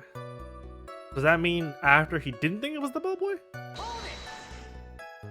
At first? What do you mean by that?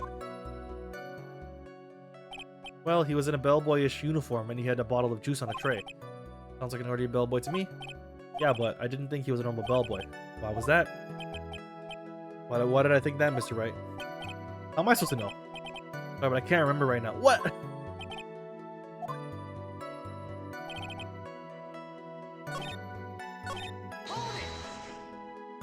You saw the two of them, the bellboy and the defendant together, correct?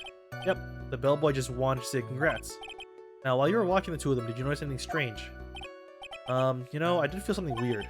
I think it was because Matt, well, he gave the bellboy a tip. A tip. That's pretty normal. How long did you watch the two of them? Not more than a minute or two, I think. Well...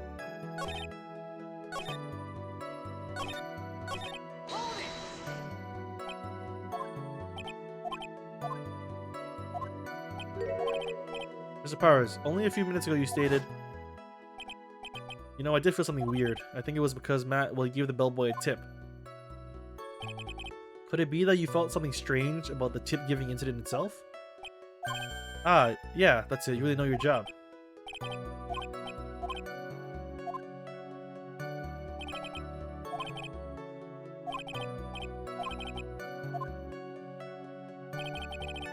Matt gave the bellboy a tip. I don't understand why this is a problem. They gave the bellboy a tip. What's so strange about that? Well, you see, Matt's not a poor penny pincher like me. I was trying to figure out how much it was because the tip really shocked me. How much it was? But that's when something even more surprising happened.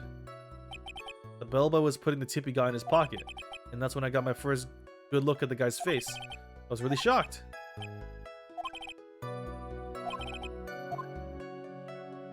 I don't understand. Why would he be weird about his tip? The defendant is a huge star. He can afford to give generous tips, wouldn't you agree? I'm sure, but giving him that much money is maybe a little too much, I think. Would you please clarify with the court about how much would you say the defendant gave the bellboy? Honestly, I don't know. I can't even begin to guess. He gave the bellboy a really, really fat roll of cash.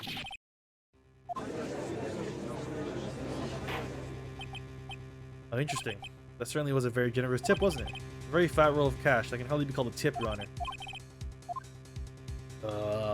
Do we... I mean, I gotta stall, right? I gotta stall. Stall. The defendant is a superstar. A cut of tip is typical fare for people like him. Are you saying that all superstars are super spenders? If I could receive a large roll of cash by simply bringing people things on trays, why on earth would I stand around here prosecuting? That's not really that valid of a point, to be honest, but okay. Supposing that roll of cash was not a tip, then what was it? Payment, Your Honor. Payment. Isn't it obvious? For the murder of Juan Carita. Then the bellboy was the witness saw. Yes, he was the assassin. Hold your horses now. Mr. Edgewood, you don't have any proof of this, do you? Have I ever been unprepared to support my claims, Your Honor? I have here the card Shelley the killer left at the crime scene of the crime.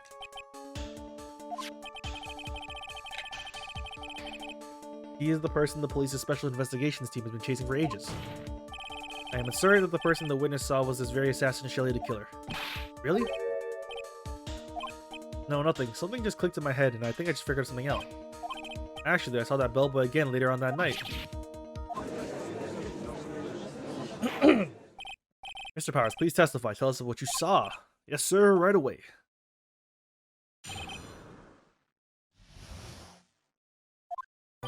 This time I was in the hallway because I had to go to the bathroom, and that's when that bellboy I saw earlier came out of the room. Of course, when I say room, I mean Juan Carita's room. Now that I think about it, that bellboy didn't seem kind of out of place. So he had to be the assassin, I'm sure of it. I mean... Alright.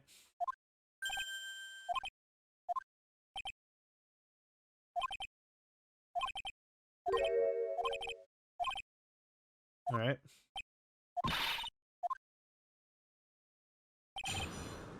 Again, we're just gonna keep stalling, bro. Keep stalling. I gotta... This time's in the hall. I had to go to the bathroom. Was it a number? Was it a poo or a pee? Very important. Oh, and what time was it? Well, I don't remember. The award ceremony ended around 8 p.m., right? And I went to Matt's room pretty soon after that. Then I came back. Then I went to the bathroom. So I guess maybe it was around 8:10.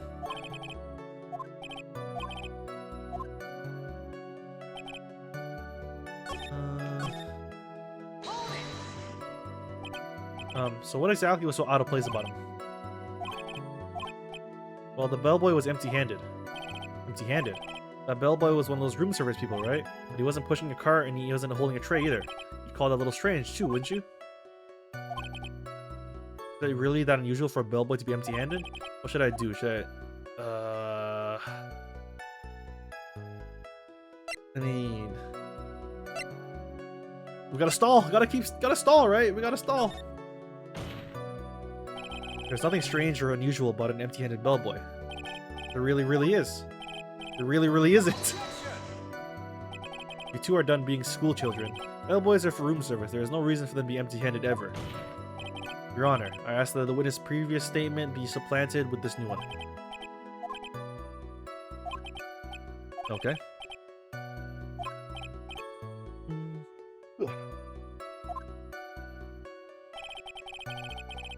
I thought it was kind of strange for a bellboy to come out of the room empty-handed.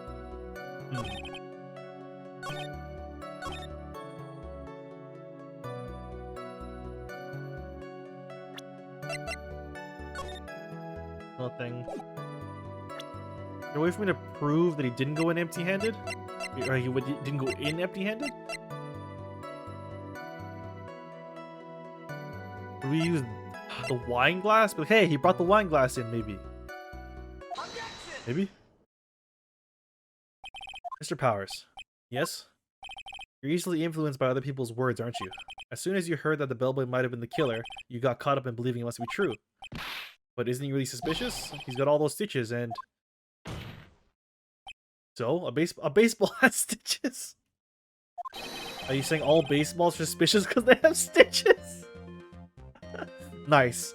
Dude, fucking this is top tier stalling. Top tier bullshittery. I love it, Phoenix. Well, there's also, I mean, what about him being empty-handed? I would like to ask the court to please take a look here.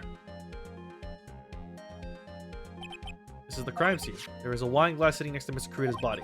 The liquid inside of this glass is tomato juice.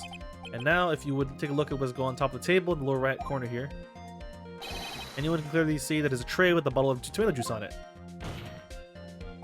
The bellboy had just brought this to Mr. Kurita's room. He left the tray in the room, which is why he was empty-handed when he left. That would mean that the bellboy had seen and left a dead body in the room. But can he prove that Mr. Kurita was already dead at that time? I blame you for leading me down this route. Dude, listen. You know, Judge got. Listen, you're gonna get edged. Listen, you in the courtroom with Edgeworth, you're gonna get edged. I'm telling you. Don't happen.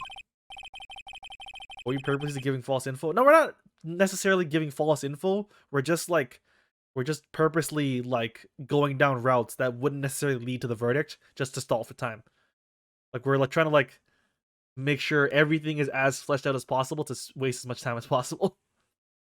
Witness, isn't there one more thing you would like to share with us? Is there? The bellboy was empty-handed, or should I say empty-handed. I recall you had something interesting to say about his hands. That bellboy, he was wearing gloves. Yeah, pitch black leather ones. All the other bellboys don't wear gloves like that, right? Black leather gloves. Why didn't you mention this earlier? Yeah, it's pretty suspicious. But what if he had gloves? A lot of bellboys wear gloves. Come on, Mr. Wright. Bellboy was wearing black leather ones. So, a football is made of leather.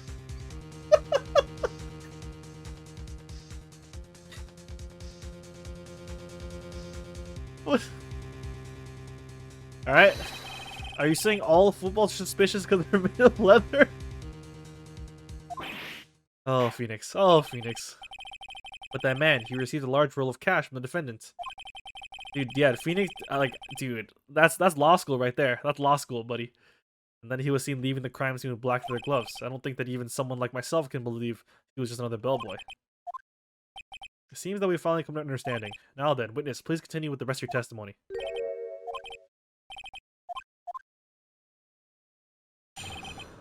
Second meeting. After leaving Juan's room, the bellboy went and knocked on Matt's door just like that. He gave something to the person inside the room. The old guy just left without even going into the room. After that, I went to the bathroom and then back to my seat. The bellboy, after leaving this crime scene, next went to the defendant's room. Yeah, I kind of saw all that by accident.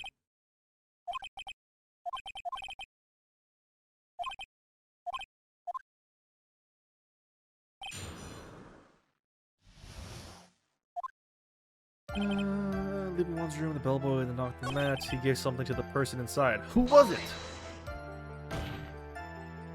I said, hold it. That's better. What kind of statement is that? Please elaborate and give us a few more details. Oh, okay. Ask about the person inside, probably? Who took this something the bellboy handed off? Actually, I don't know. What do you mean? I'm sorry, but I only saw the person's arm. Only an arm? You're saying you didn't see the person's face? Yeah. Well, it was Mr. Ungard's room, correct? So it could have only been Mr. Ungard himself, I'd say. And then, what did the bellboy do after that? But after that, he gave the person inside the room the thing.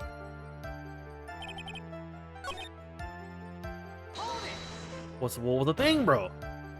Hold it!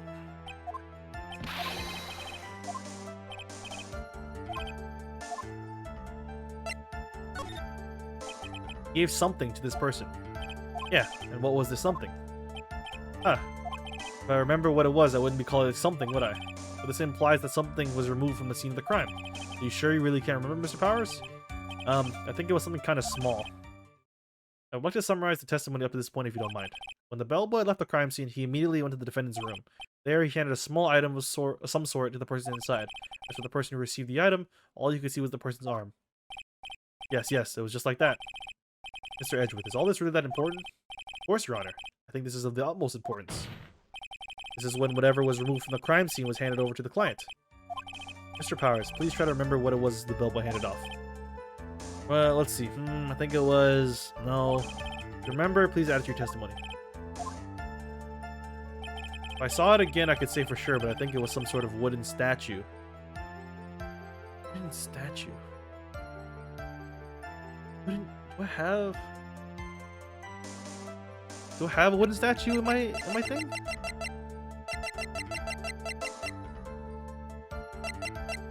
Oh, maybe it was the wooden bear? Sure. That's all I got. What was the point of that pregnant pause?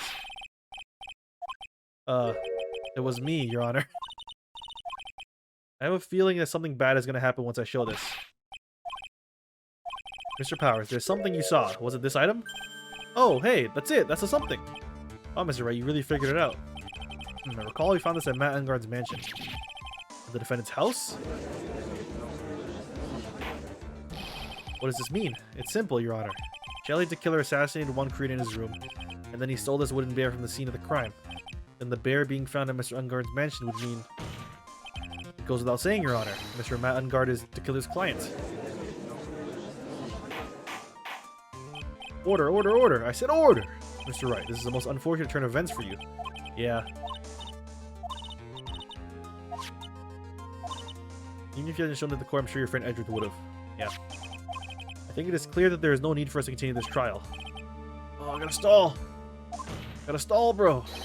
Your Honor, a minute, please. There are still a few points left that we have not fully explored. What are you trying to pull? Oh, well, we can't have that. Alright, Mr. Wright, what question? Well, we still don't know who was the one who got the bear. Like, there's no proof that it was Matt, even though it was his house, right? I guess? There was one thing in Mr. Powers' testimony that was very unclear, and that is the identity of the person who received the bear. As long as we don't know who it was that took the bear, we can't be sure of. What is it, Mr. Powers? If you're gonna scream like that, at least give us a good reason why.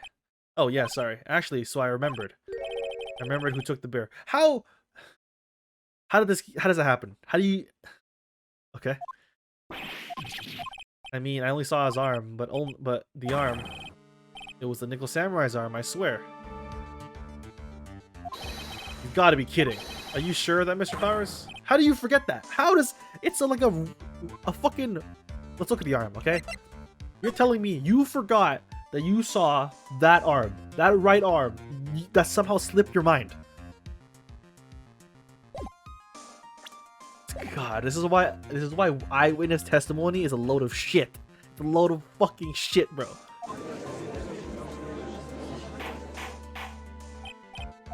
It looks like you dug your own grave yet again. The person who took this in this little bear was the Nickel Samurai. And as we all know, Matt Engarde is the Nickel Samurai.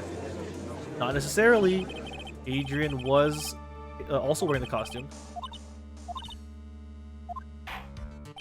Now, I will bring... Hold it! Your Honor.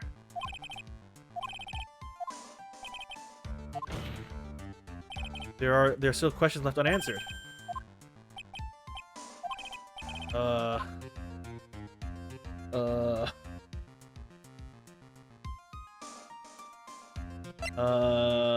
Powers' testimony, the bear itself.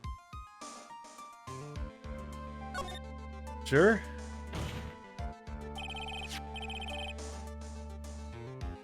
I think it's fairly obvious that the bear itself is very questionable. This was found at Mr. Engarde's mansion. However, Mr. Engarde was arrested at the hotel that night, which means that since the murder occurred, he has not had a chance to go home. I think Your Honor has already figured out what I'm trying to say. It's not possible that it was Mr. Engarde who took this bear to his mansion. Well, that's very true. We didn't consider that point, Mr. Wright. There was no way, time-wise, for the defendant to have taken this bear home. Objection! You haven't gotten the best of me yet, Mr. Wright. I remember it clear as day. I remember what you muttered to yourself at Engarde's mansion. We have this area completely surrounded. There's no way for him to escape. I can't believe it. That butler, all this time, he was the killer. Killer and Engarde were working together, so to speak. And the killer was hiding at Engarde's mansion as his butler. The bear figurine was brought back to Engarde mansion by the killer himself. Also, like in this picture, he doesn't have the scarring. When it looked like he was about to be arrested, Mr. Engarde had him do so. I assume because it would have been bad had the police found it during the investigation. Well, Mr. Wright, you've been quiet for a while now. I fucked here. I think you've heard enough. We now know why this bear figurine was at the defendant's mansion, as well as who it was who received the bear from the assassin in his room. Everything has become very clear. The client who hired the assassin to commit the murder was Mr. Matt Ungard. I see no reason for this trial to continue. Therefore, I will now handle my verdict.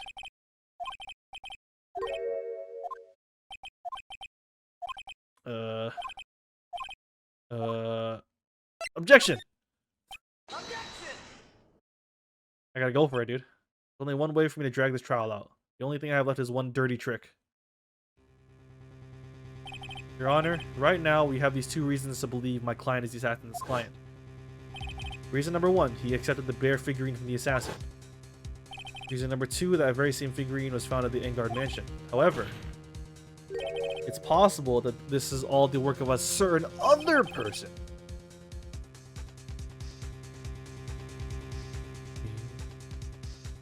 What are you saying? What I'm saying is, it's possible a different person is the killer's real client. The real client? Yes. Now then, Mr. Wright, let's hear your theory. Who did you say the killer's real client is? It's fucking Andrews, bro. He was wearing the costume too. Adrian Andrews. We already know that she tried to frame Matt Ungard for the crime by wearing a spare Nickel Samurai costume. Then the Nickel Samurai's arm that I saw that could have very well been Miss Andrews. But what about Mr. Ungard? If you would please recall yesterday's testimony. The defendant was taking a nap during the break period. That's right. Then, finding this figure in Mr. Ungard's mansion, it was a well-laid trap set by Miss Andrews. Mr. Edgeworth, what is your opinion on this? Can't even discount the flaws in the defense's logic. Besides which, there is no evidence to support it. However, I can't fully discount this possibility either.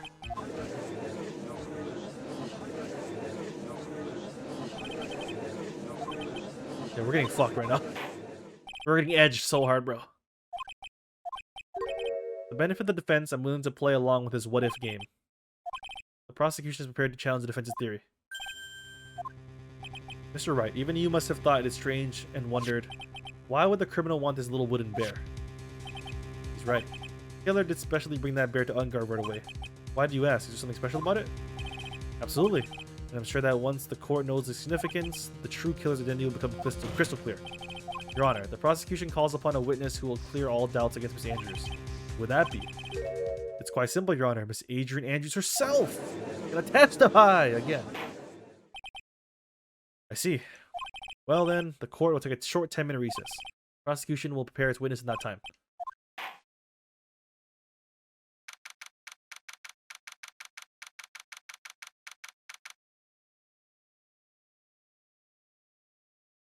Okay. Oh, this fucking guy.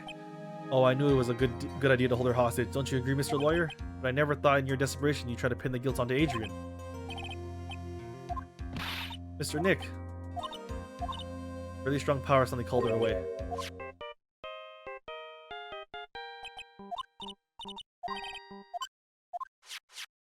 How's it going? Have you been hanging in there, pal? Yeah, sort of. We just barely found up something to latch onto. Phew, that's good. What about you? Anything yet? You figured out where the killer and Maya are? We still don't have any leads, but we just had one. Even a single clue was really helpful. Only able to come this far because I kept thinking to myself, I've got to keep the trial going until Maya's been rescued. Have I just run out of luck this time? Is all our hope for naught? A tent! I can see a circus tent. Looks like Maya was unconscious until just a few minutes ago. As soon as she woke up, she called for me. It was Maya that called you away. I'm locked in a dusty little room right now, but I can see a circus tent outside the window about 300 feet away. Gumshoe, is there a circus in town right now? There's only one. The very big circus. Maya is somewhere within a 300-foot radius of the main tent. Hey, draw a circle on the map, about 300-foot radius from the main tent. Hurry! I can see a mailbox under the window just outside. Gumshoe, there's also a mailbox. That's it. That's it. An old office building, maybe the 3rd floor? I heard her. An old office building. Good stuff, pal. You just hang in there just a little longer, pal. Wish us luck!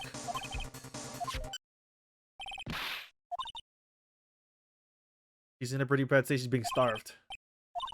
Looks like we're out of time. Are you alright? Oh, he's gonna stall some more. Just get back in there, start vamping. Start waffling, bro. Waffle Central to get it.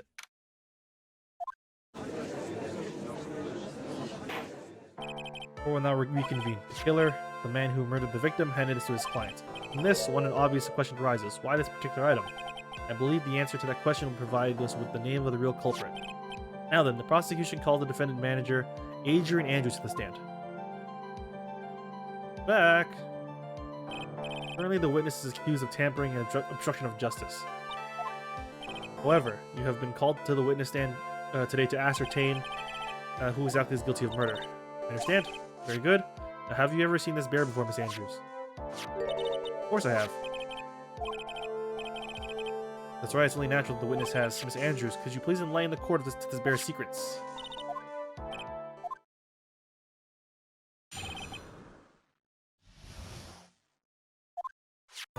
Actually, this is an elaborate puzzle. If you know the correct order, it can be taken apart one piece at a time. At its center is a small cavity with just enough room to store a small item. Oh, the fucking suicide note's in there! It has to be! Because of its complexity, if you don't know the order, you can't open the bear. You really can't tell it's a small jewelry box just by looking at it.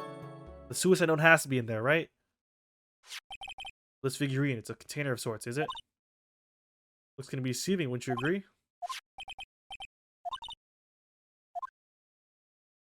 How does she know that, though?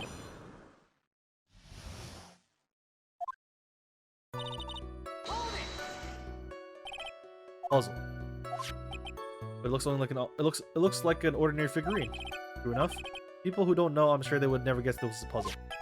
What kind of puzzle is this exactly? You know the correct order. You take it apart. You can take it apart. And how would one go about doing that? Well, you first turn its tail to the right and then push it in. After that, the arms and legs are free to move around and can be removed. He's trying to do it. Imagine he gets it. Nope. What do you find after you take the puzzle apart? I don't understand how she knows all the information. How do you know this? How do you know about this? I know because I was the one who bought it. It was a souvenir from a friend when I went to Switzerland. And this was a present from you? That's right. It was a puzzle in the shape of a bear, so I thought it'd be perfect for Juan. It was a present from Miss Andrews. Witness, let's continue your testimony.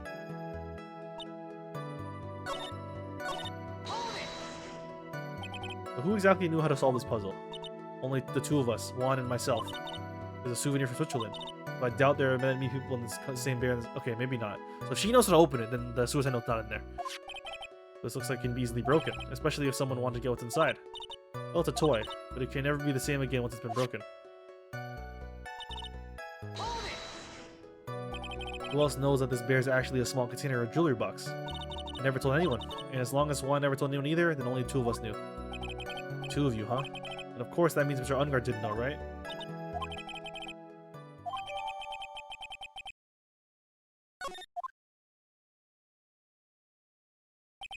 Well, Mr. Wright, I think even you have to come to realize that there is one very important fact you've uncovered, and that is this. This bear is actually a jewelry box. Now that we have agreed to this point, there is only one logical question that can come next, and that is this. What is inside the box? What's in the box? That's right. That's what we are going to find out next. Witness. You're the only one who can open this. Please.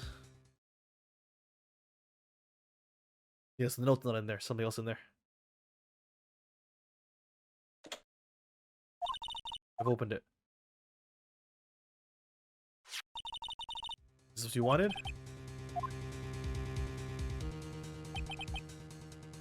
Wait, is it the suicide? Okay, if it actually is the suicide note, then why the fuck why did Adrian not open it?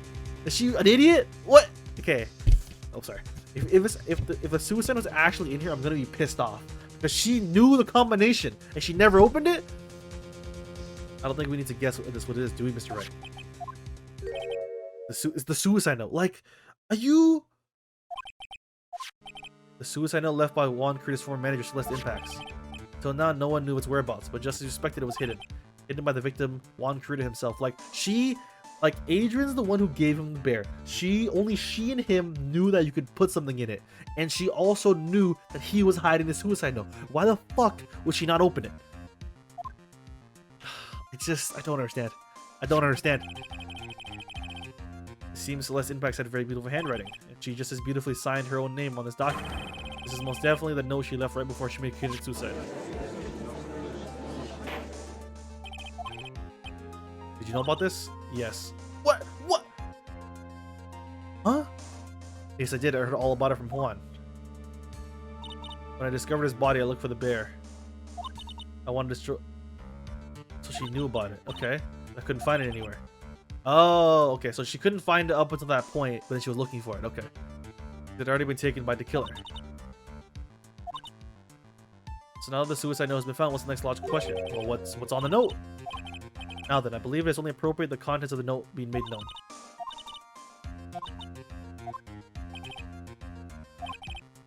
Alright. Here we go.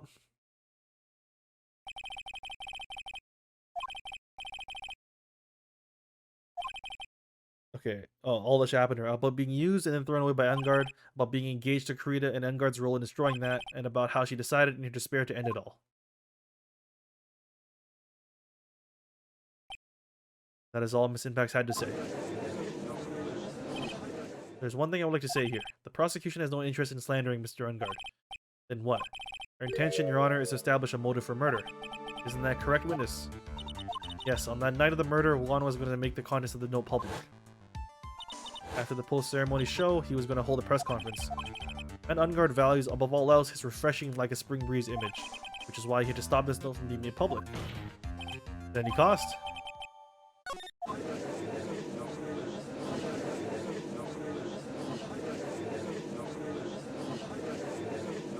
There's no room for doubt here. If the killer's client's goal was to obtain the suicide note, the only person who needed this note that badly is the defendant. Let's not forget that the bear with the note inside was found at the defendant's house. It seems that we have come to the truth at last. The defendant's motive were entirely selfish. He deserves no sympathy from anyone. Why the hesitation, Phoenix? Gumshoe hasn't called yet, so you must know what you know you must do. Not a stall! There are two deadly pieces of evidence, the figurine and the suicide note. Maybe somehow I could find a way out of the situation. What? What?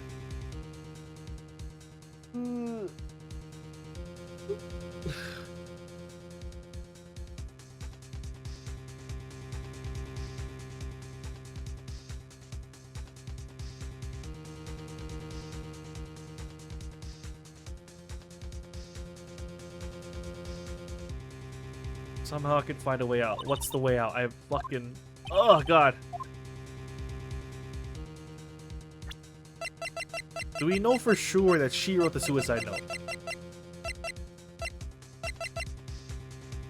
We don't know for sure, right?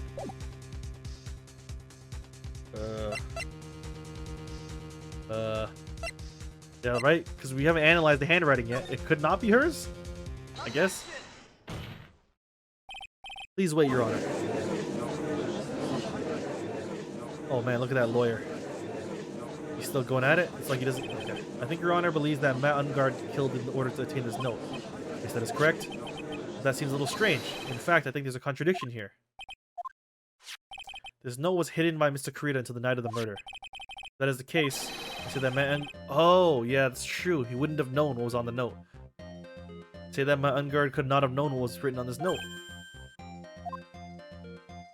Exactly, but I did think of it that way, and I thought it was rather strange. No one in their right mind would kill for a note without first knowing what it said. I mean, to be fair, that guy is definitely not in his right mind, but that's I guess besides the point. Mr. Edgewood, what is your opinion? I think he believes differently. I believe a show of appreciation is in order. The defense seems to be in love with wishing more despair upon itself. I would like to direct the court's attention to this. What is that? It is a very small video camera, Your Honor. This type of camera is commonly used as a means of spying. The spy camera is in my possession. That's true. Wait, don't we have that? These guys are fucking reaching in my pants, bro? Matt Ungard and the victim both thought of the other as their biggest rival. They even went as far as to use this type of item to find each other's weaknesses. The victim, Juan Kurita, was being spied on. His personal life was being watched by none other than Matt Ungard.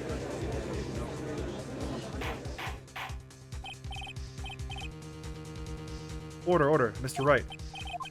You don't tell me you knew about your client's spying activities. Well, sort of. Sort of is an unacceptable answer, Mr. Wright. So you're confused, Mr. Wright. You're probably thinking, but I have the camera that was in the stuffed bear's eye. But this camera that I have is not the same one. Last night, I searched the victim's house on a hunch, using this. By the way, Mr. Wright, the defendant's fingerprints were found on this camera. I think we're fucked, huh? It's really obvious that Mr. Ungard learned of the suicide note through this. He was watching the victim all along.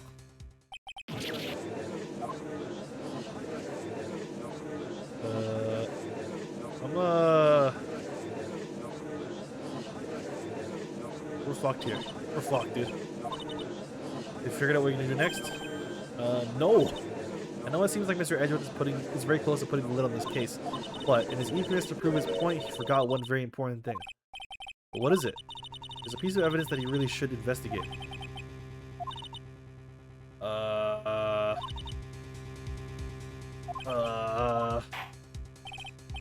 I don't know.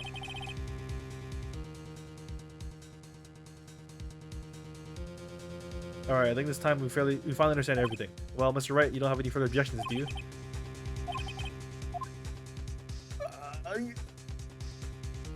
I don't... What do I do? Do I have anything? Oh, God.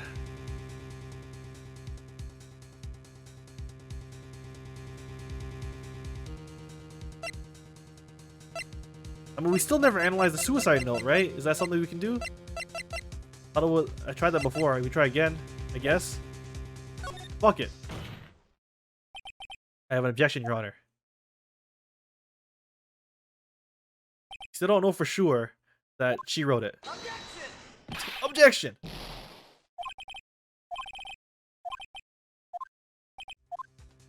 In your eagerness to prove your point, you've forgotten one very important thing. So you're telling me I forgot something?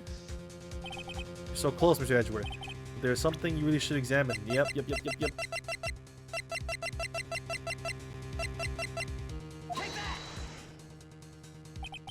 That is the suicide note. Who knows? I mean, sure, the suicide note was found inside this bear, but this bear was in my possession until only a few moments ago. Which means the handwriting in the suicide note has yet to be analyzed. So, as to whether this pivotal piece of evidence is really Mai's impacts or not, who knows, bro? Yet to be even remotely confirmed. Mr. Wright, you can't seriously be... Are you saying the suicide note is a fake? Miss Andrews, you were the one who tried to pin this murder on Mr. Ungard. Who's to say you didn't create a fake suicide note and put it into the bear? Let's go, Phoenix. Stir that pot. Stir that pot. Fan those flames. Top tier gaslighting. I love it. I love it, dude. How dare you? Love it, bro. I love it. Your Honor, the defense is indiscriminately accusing the witness again. There is no evidence linking the witness to the suicide note whatsoever. But if this is a fake, then the witness is the only person who could have made it. What? All the witness testimony concerning this figurine. The only person other than the victim who could have solved the puzzle is the witness herself. Miss Andrews, you wrote this note, didn't you? You wrote it so you could use it to frame Matt Ungard. I did no such thing. Right, if you're going to pronounce the suicide note a fake, then show this court some evidence to support your theory. Mr. Edgeworth, you were the one who presented this scrap of paper as evidence. That means the burden of proof lies with you, the prosecution. Ooh. That's enough, Mr. Edgeworth. Can you confirm the handwriting on the suicide note? It is, as the defense stated, the handwriting is yet to be analyzed. If that's the case, it seems that yet again we have reached a point where a verdict is impossible.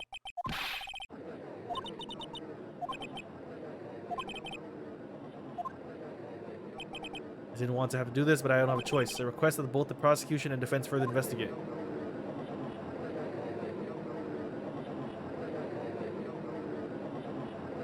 Yeah, these people not happy, bruh. Guilty, guilty.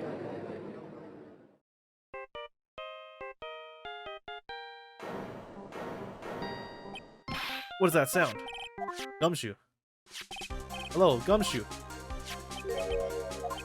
What is with them, and what's that sigh? Where's Maya? What happened to the killer? He got away. What? I'm sorry, pal. I really am. I don't know what to say besides I'm sorry. I wish there was some way to make it up to you. I really do. Anyway, what's going on? We found his hideout, pal. But the two of them are already gone. Oh, fuck, bro. Fuck.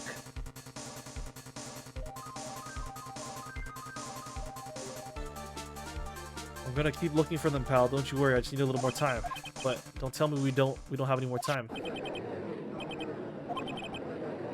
You hear that? They're calling for his head. Mr. Wright, I can't for us to come this far and... Let me talk to Mr. Edgeworth, okay?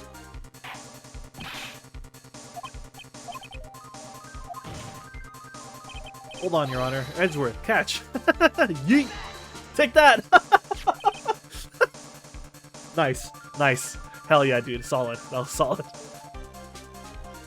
The fucking rotating fucking JPEG on the phone is amazing, too. Mr. Edgeworth? Please, you've got to buy some more time. Court is in session. Sorry, Your Honor, you were saying? Mr. Wright, this is a court of law. It appears I have no choice but to suspend proceedings till tomorrow. Court is now adjourned for the day.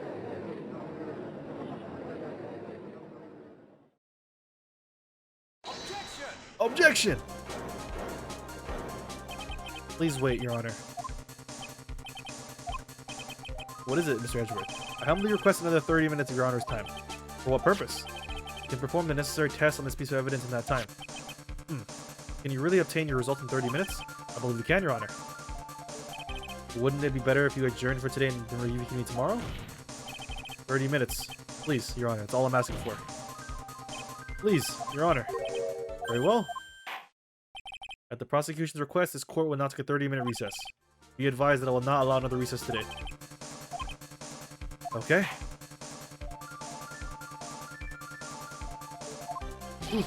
Right. Well, what's going on with the Maya situation? The killer. It looks like he got away again. 30 minutes. We can't find her in that time. Is that Mr. Edgeworth? We don't have time. Just spit it out. Right. It looks like we just missed them, sir. The killer left a few things behind by accident and is rushed to get away. I've got the things like left with me right now and I'm on my way over. That's odd. Any items like that are usually sent to the crime lab first. Don't have time to wait for those guys, sir. When those guys weren't looking, I swiped the stuff and ran. Nice. Well, I'm not a detective anymore, so I had to. I'm really sorry, sir, but I've got to put the law on hold for now. With my hunk of junk car, I'd say I'll be there in about 20 minutes, sir. I'm pulling out all those stops and running every red light. Items left by the murderer, huh? Maybe there's something among them that will be decisive enough to end this. What just happened? What the fuck was that? Hey, what's wrong? Detective Gumshoe, answer me. Did he fucking crash?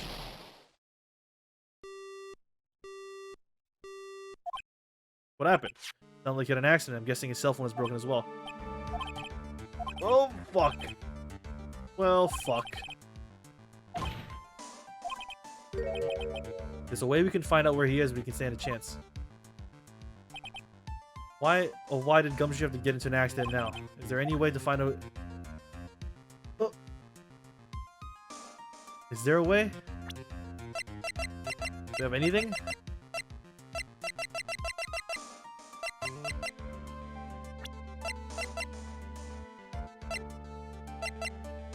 Oh wait, doesn't Von Karma fucking like track him or some shit?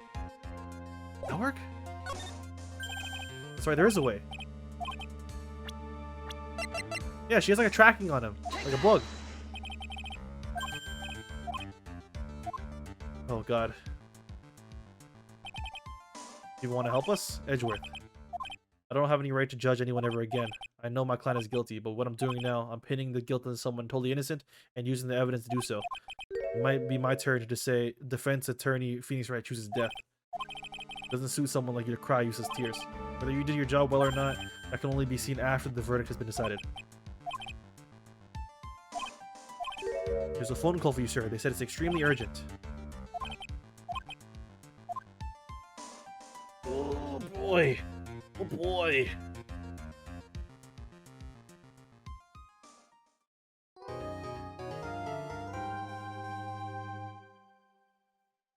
save.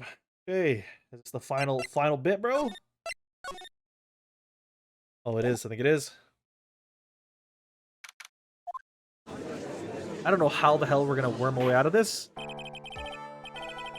I don't got no clue, bro. I don't got no fucking clue, dog.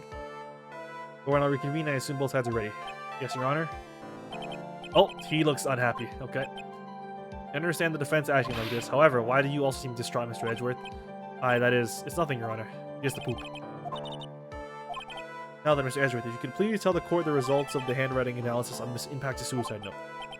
Yes, Your Honor. Unfortunately, we have discovered this suicide note is the forgery. Oh, shit. What? What do you mean, Mr. Edgeworth? This note was not written by Miss Impact herself. It is a fake. Mr. Edgeworth, would you care to explain what is going on? If this was not written by Miss Impact, then who wrote it? We would need more time to do a more detailed analysis. However, it appears that the handwriting matches that of the victim, Mr. Juan Rita. It looks like Miss Impact never took the suicide note after all. He never wrote anything about Ungard. However, Your Honor, even though the suicide note is indeed a fake, Mr. Ungard could not have known that, and so the facts remain unchanged. Acting under the assumption that it was real, he had plotted to possess it. That sounds very plausible. This theory that Ungard had no idea that the suicide note was fake. Something seems a little wrong with it.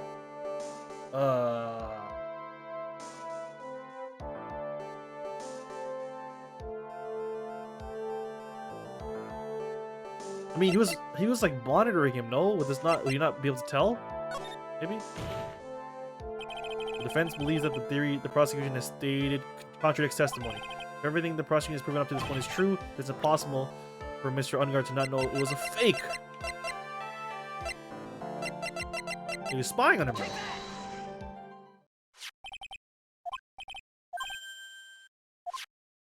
Sir Edgeworth, earlier you claimed that Mr. Ungard knew of the existence of this note because he was spying on the victim, isn't that right? If that were true, then this man, Mr. Ungard, would have known that the victim had forged the note. So then the defendant knew the suicide note was fake. And if that's true, then the situation has suddenly changed in a very dramatic way. Exactly, Your Honor. The prosecution's theory as to what Mr. Ungard's motive for murder was, it has suddenly disappeared into thin air. But Your Honor, it's not as if Mr. Ungard monitored Mr. Kurita 24 hours a day. Perhaps the victim wrote the note in a place Mr. Ungard didn't know of. Well, right back at you, Mr. Edgeworth. Why don't you show us some proof that the victim made the forgery at an unknown place? Hey, you bitch. How do you like it? How do you like getting edged? I'll edge you all goddamn night, bro. I'll edge you until you can't take it anymore.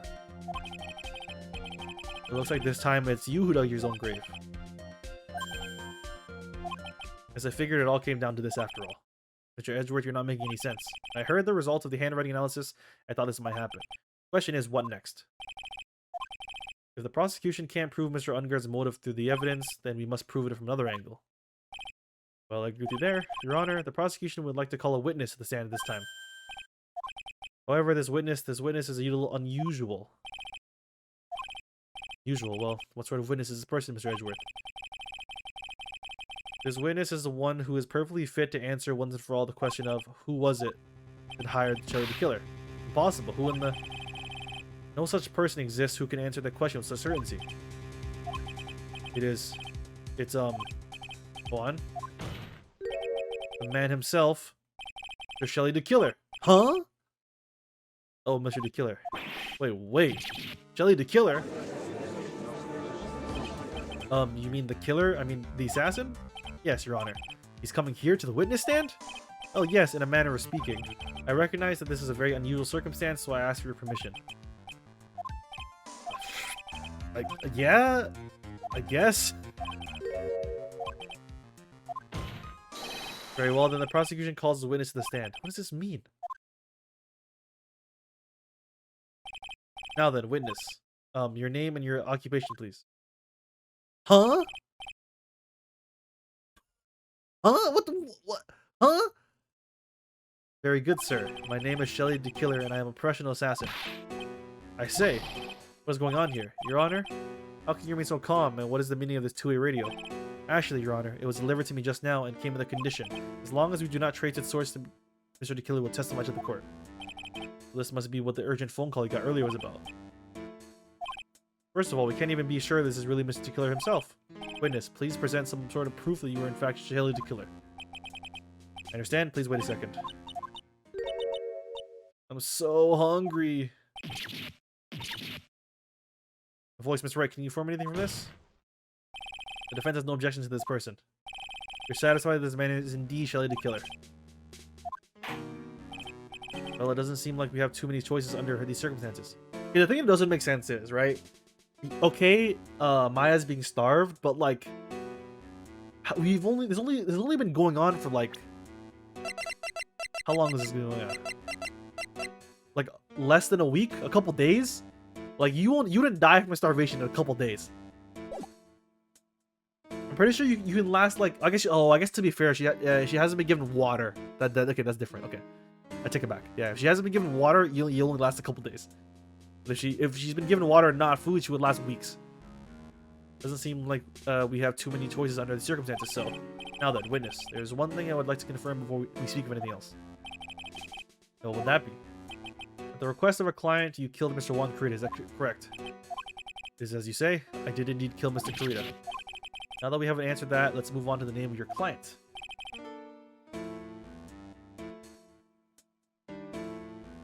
Very well. This is all just a bad dream. Yes, that's it. A bad dream. Alright, let's let him testify. This is wild. This is fucking crazy. There's something I must first state. To an assassin, nothing is more important than the trust between a client and himself. And that is the reason I'm here today on the witness stand. It is my wish that you grasp this concept before I give up my name of my client.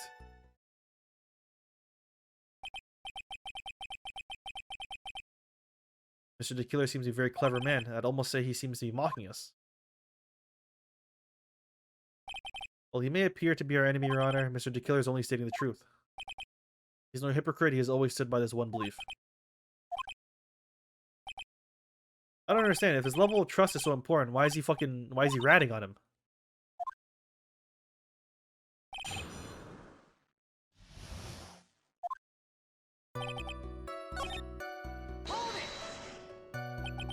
Trust between you and your client. I provide my services in a fast and efficient manner. In exchange, I trust that my clients are discreet about me and my identity. If too many people knew my face, it would be quite troublesome. That is why you're testifying in this manner. This is the first time one of my clients has ever been accused of murder. I must preserve the killer name so my clients can trust me. But couldn't someone stab you in the back and break your trust? It has never happened before, but if it ever did, that person wouldn't be my client for very long. It would certainly... Oh. It's a little strange to me. I mean, you're about to tell us the name of your clients. I would think that this would be very bad for them. It doesn't matter to me. This client has already broken the rules and acted outside their prescribed role. The person tried to implicate another of the crime in order to save themselves. Wait, what? Doesn't that mean didn't fucking Adrian do that? What? Yeah, Adrian's the one that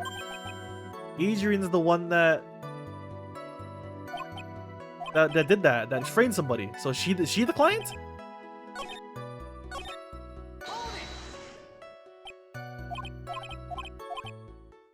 Sorry, but I was wondering about something you just said. Is Adrian actually the killer? You said that your client had already broken the rules. Person who frames another... Yeah, she is Adrian. What? Person who frames another is the worst kind of human. And that's why you feel you can betray this person. I have no trust relation with a client who can't understand their assigned role. Now then, everyone, do you think you can understand my logic? I do it. If you can't, then I'm afraid we can't proceed. Everyone understands your point, I think, really. In that case, I believe I am prepared to disclose the information you seek. You made it very crystal clear that you value trust over all else. I believe you already. Excellent. Okay. Yeah, let's choose a client, bro. Let's hear it. If you can't ask, Mr. Wright, then I will. Witness. What is the name of your client who requested the murder of Juan Kurita? That person's name is... Adrian Andrews. What? Objection. Witness. That is not who you told me it was earlier. Pray tell, what are you talking about, Mr. Prosecutor? I should think I know my own client. It is Adrian Andrews.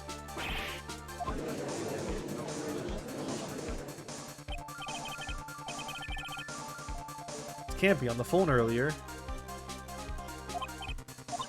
I guess that Mr. the Killer just stabbed Mr. Edgeworth in the back. Mr. Killer told him a different name, Matt Ungard, perhaps. This is outrageous. I was deceived. This witness is telling a very serious lie. But you were the one who summoned the witness. My testimony is the truth. The defendant at the moment is Matt Ungard, am I correct? All I wish to do is help procure his acquittal.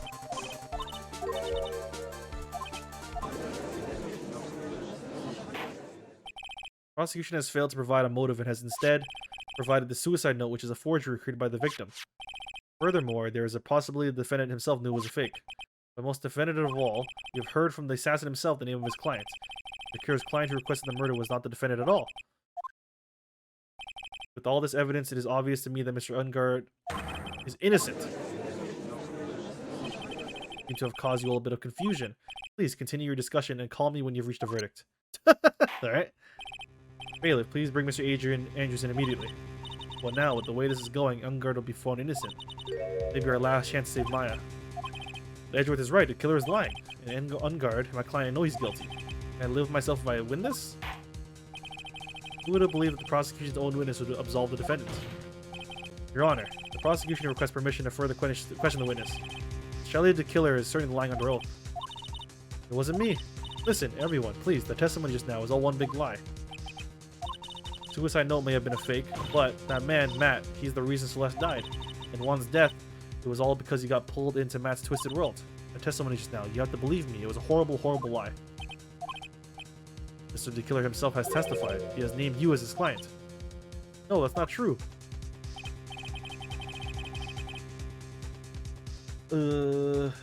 Also, there's quite a bit of evidence that points to you. The knife and the button, donning the Nickel Samurai costume. That's... You even have a motive. We know that Miss Celeste impacts a large part of your life. You wanted to follow her and you wanted to revenge against who hurt her. I would say you have plenty of reasons to want them both dead. Mr. Wright.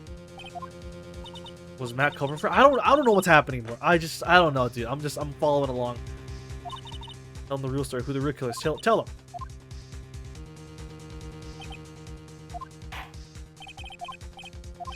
I believe we have reached the end of this trial.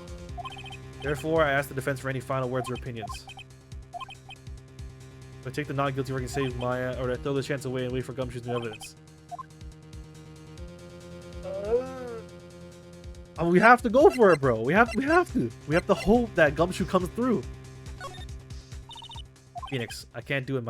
I can't accept the not guilty. You are a lawyer, I know, but Matt Ungard is a killer and a murderer. I can't let him get away with this. I can't let someone else take the fall. If I let Mr. Andrews be convicted, then I am no better than Ungard.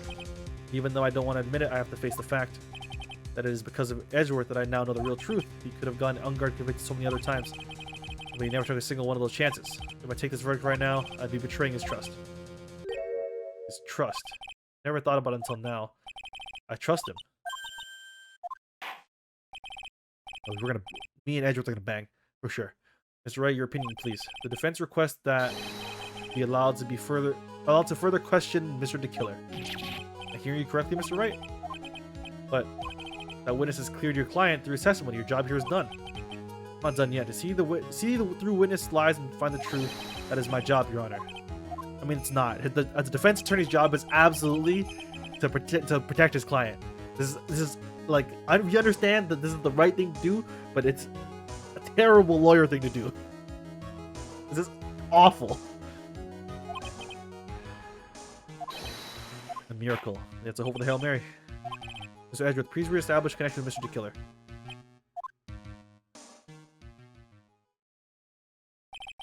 The verdict's been reached. For that, we would like to talk with you a little more. Well, all you needed from me was the name of my client. What else could you need me for? Well, actually, we would like to hear everything you know about this case. That is how things are usually done. But what shall we have him testify about now? Mr. the Killer, if you don't mind, please testify about your client in more detail. You legal people and your procedures. Is any wonder why no one likes going to court? Okay. As I've already stated quite a few times, Adrian Andrews is my client. However, one thing I simply cannot overlook is tampering with the scene of the crime. My client did it to frame another for the crime, while pretending to be the first person to discover the body and enter the scene. Adrian Andrews already knew from the very beginning that Juan Crito was dead. And even more appalling is the creation and planting of the knife and button. That act is what I was referring to when I said my client had broken the rules.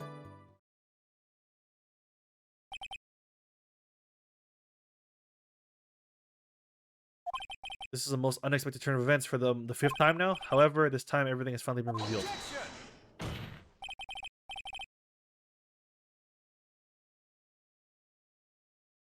Second, Your Honor. We still have the cross-examination to do. But you don't need to question the testimony like this. Do you, Mr. Wright? Your Honor, the defense will question the witness. Huh? Why? What this witness has said is nothing but beneficial to the defense's case. If you scrutinize the testimony then expose the lies in that oh-so beneficial testimony, I suppose. I don't understand what's going on anymore.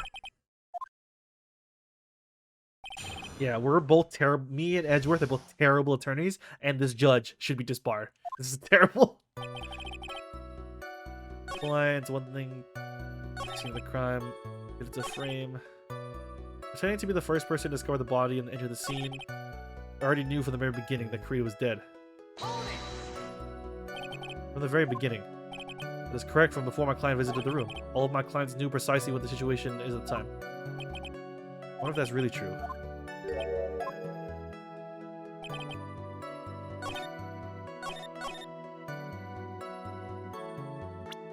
Didn't she say she put this wine glass down? Why would she put this down if she already knew that he was dead? What's the point of this? Objection! Thank you so much for taking the time to testify, Mr. Tequiller. What is the meaning of that attitude? When Adrian Andrews entered the victim's room, your client had no idea Juan Crito had been murdered. How? How do you know that? From this wine glass, Your Honor. Mr. Tequiller's supposed client thought Mr. Crito had only fainted, which is why this glass of tomato juice was poured for the victim. But isn't that just a part of Andrews' calculated plan? That is not possible, Your Honor. This glass bears the fingerprints of that person. If it has been planned, they would never have left their fingerprints behind. I see your point. Mr. Edgeworth, what is your opinion? Strangely enough, I had the same exact thought just now. Witness, how do you explain this strange phenomenon? Isn't it a waste of time to ask about such a minor detail? It's not a very important point anyway, correct? I'm afraid you are mistaken. If Adrian Andrews really is your client, as you claim, your client should have knowledge of Mr. Crito's death. If not, then that can only mean that Adrian Andrews is never your client at all. How strange.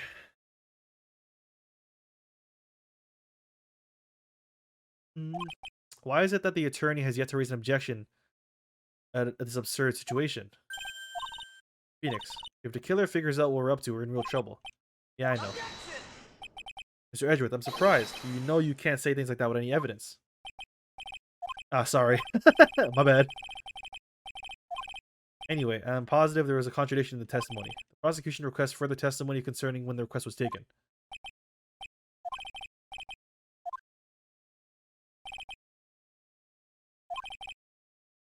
Right.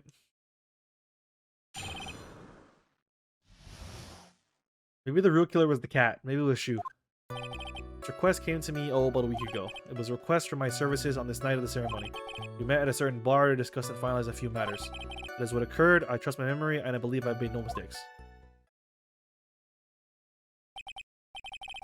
So you physically met your client, huh? That is correct. Meeting one's client is the first step to building trust, in my opinion.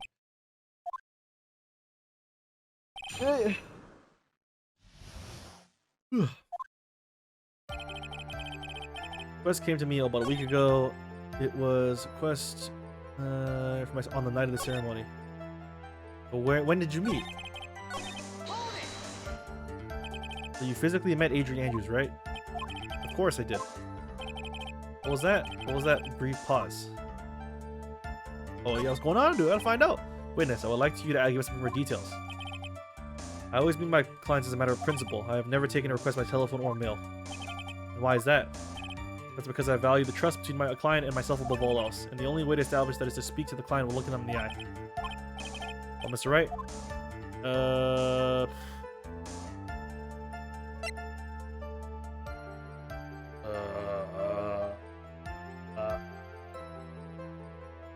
Was that important? What did he say? All he said was that he meets them face to face. Is that important? I don't think so. I mean, I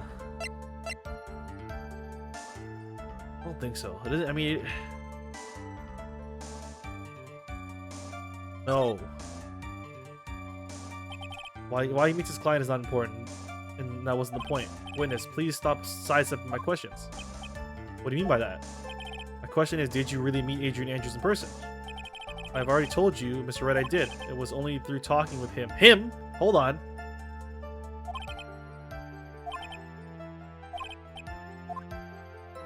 That was, yeah, what do you mean him, bro? Your Honor, I believe the testimony just now was the utmost importance.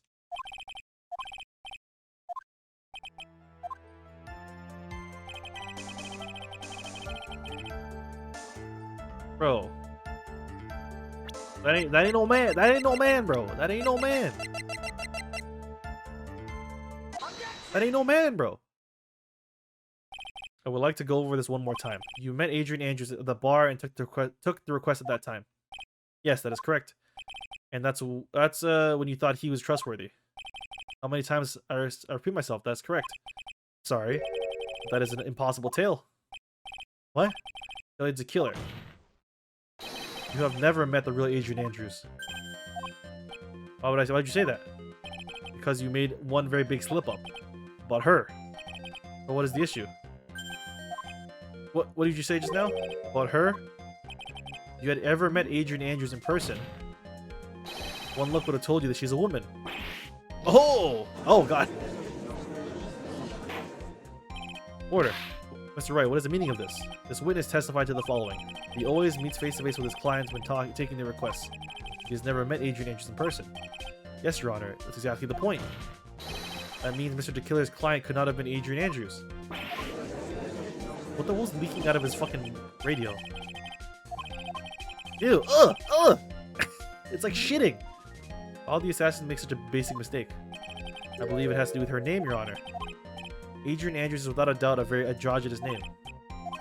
Unluckily for Mr. DeKiller, the entire time he was on the stand, no one had stated Adrian Andrews' gender. That's what you get for assuming gender, okay? It's 2024. Can't do that shit. Cancelled. Cancelled! And so he simply picked the wrong gender to go with. Dude, this courtroom is woke, okay? You can't do that shit here. Not here, bro. Billy DeKiller, this court demands an explanation. I think somehow I must have mixed up this client with another. Yeah. Does that mean you remember something different now? Yes, of course. Please, if you allow me to testify once more.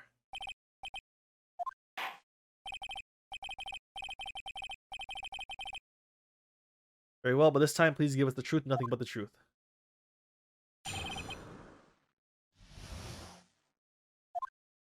Yes, now I remember. I took the request by mail. What? Didn't you just say you never take a request by phone or mail? Oh, there have been times I took a job without having met my client. The request was for the murder of Juan Carita and 2 or 3 other small things. When I saw the name at the end of the letter, I thought my client's be a man. You took the job through a letter.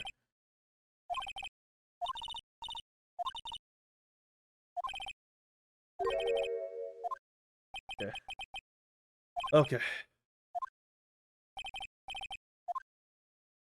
The killer, more like the liar. Fucking got him, Lace. Wait, you edged him, bro. You edged the fuck out of that guy. Hell yeah. But did you just say you'd always meet your clients? Yes, I suppose I did say that. However, there are some clients for whom a meeting is simply not possible. But didn't you meet your client this time?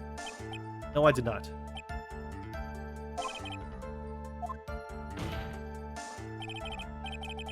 Alright, then just cough it up and confess.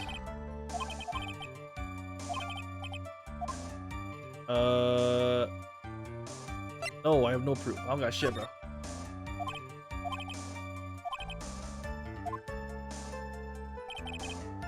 There have been times where I took a job with my clients. Yeah, what are these 2 or 3 small things? What's going on here? 2 or 3 other things. Yes, and what were these other things? The other things that have nothing to do with this case. What? What? Well, whether or not they're related to this case are the court to decide. Mr. Attorney. Yes? Everything I've said from the beginning has been nothing but beneficial to your client, which is why I wonder what is pushing you to continue with this cross-examination. Could it be that you are planning to betray your own client? That's... I smell the stench of a backstabber. Should you turn out to be one?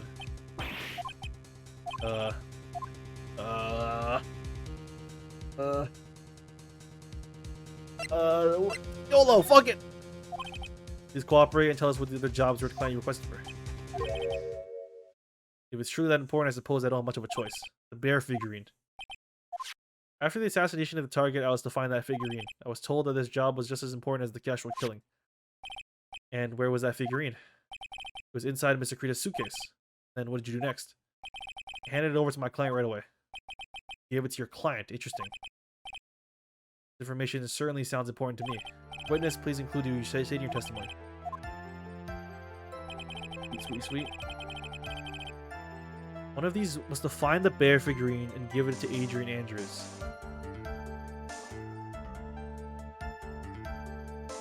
But why... So... He's saying that he gave the bear... You're supposed to give the bear to Adrian. Then, I guess, then Adrian would have presumably, or like hypothetically, put it in Matt's house, I guess. But didn't Adrian say she was gonna like get rid of the note? Like for Celeste's sake? That's what she said like a bunch of times. Why the hell would she keep it? Why would you?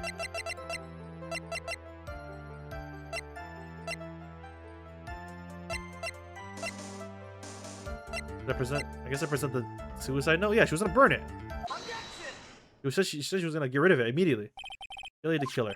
You had really given the bear to Miss Andrews. And this item should not have been inside it. Item. I see where you're going. Yep, that's where I'm going.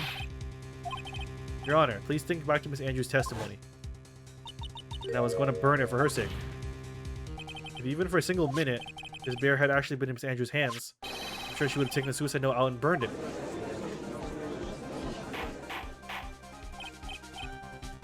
That's where you two were going.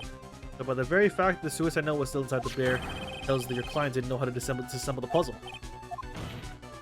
It means, Your Honor, that it's impossible for Adrian Andrews to be the client. Oh!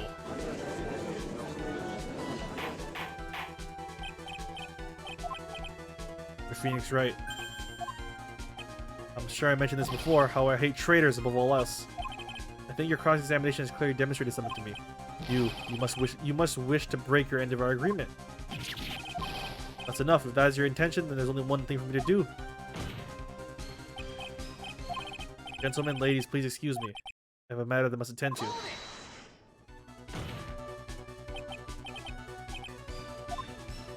Mr. Attorney, bring this trial to a speedy end and I may stay my hand otherwise. Ah, fuck, dude!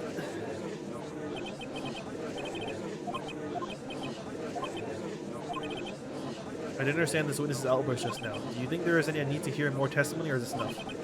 Well, we should.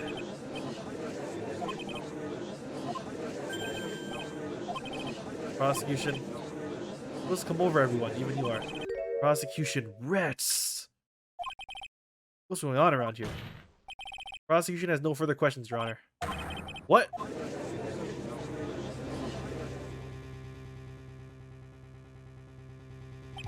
Well, I never thought I'd see the day. This is the most unusual situation. If the prosecution rests with no further questions, then the prosecution has failed to uphold its stance. If that is the case, then even though I'm reluctant, I must believe that Mr. the Killer's testimony is accurate. That would mean that Shelley the Killer's client is Adrian Andrews. This is, ooh, real bad.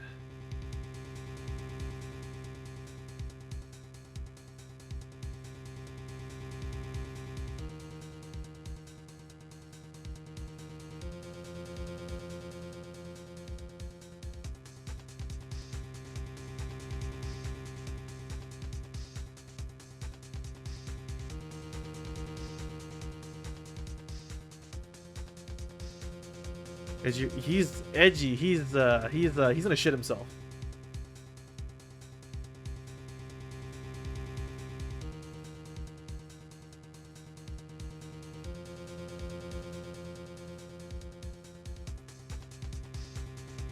Okay. If I end the trial here right now, then your client Matt Engard will be declared innocent. In his place, Adrian Andrews will be charged with murder.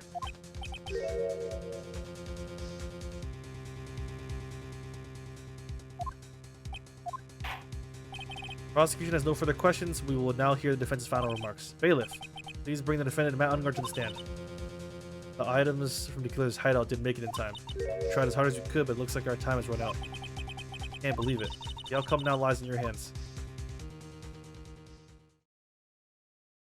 This fucker. Jesus Christ. Dude, did the older guy finally decide? To be honest, I can't think of you as a truly innocent good person. You've done enough evil to drive a woman to suicide. But, at least on the charge of murder, it would appear you are innocent.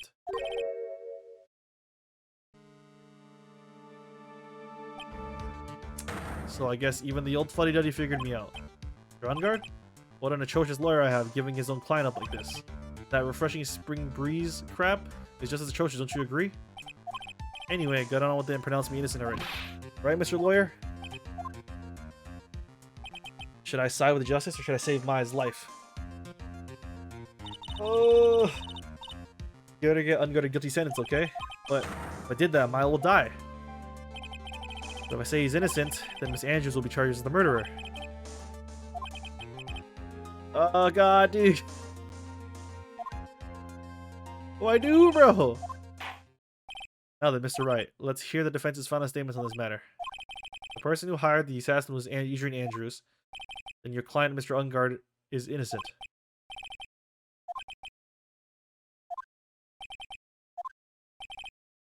I can't do this, but I have to decide something. I can't count on the evidence to help me anymore. I have to listen to my heart. What do I do? What do I do, bro? What the fuck?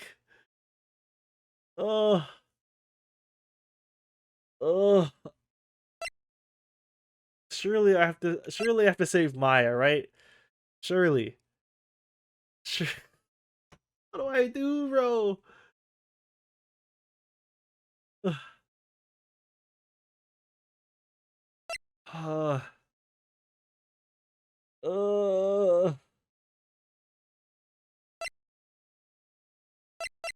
Nah, I can't snake Maya like that. I'm sorry to Adrian. I got it, bro. I got it.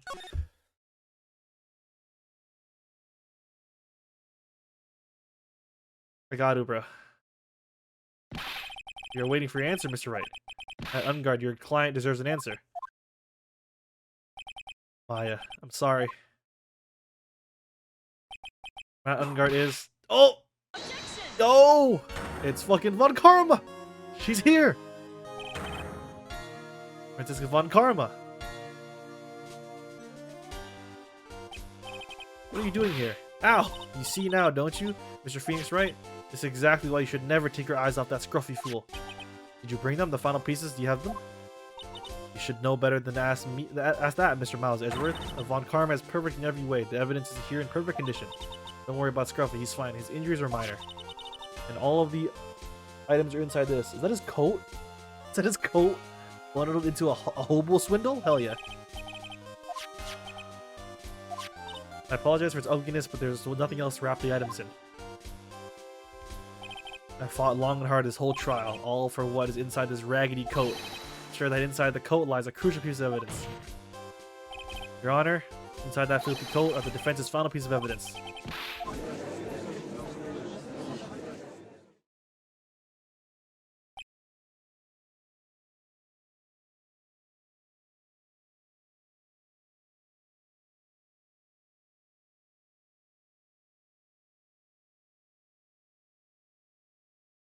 Okay.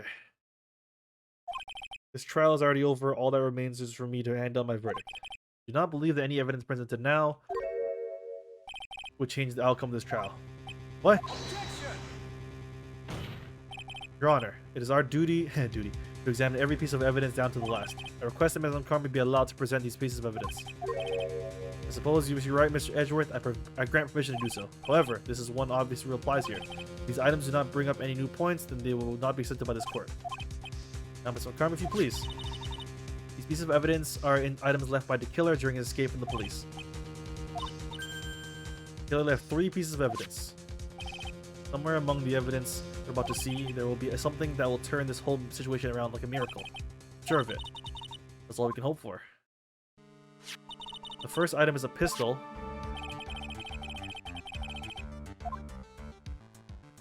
Is the pistol? No, that's what he shot thing with. Pretty sure there was no gun, no. The videotape. Oh, it's a walk-in. Yeah, I need that. What's on the tape, dude? Check the contents of the tape. Fortunately, there was no time to. I would speculate the tape is very important. Because he came back to his hideout for it. Killer went back for it? That's right. It looks like he was trying to recover it. He injured 3 of the officers at the site. Somehow it looks like they managed to protect him from the killer.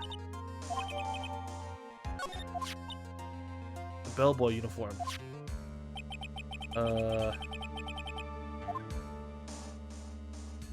No, the tape is what I don't care about the tape.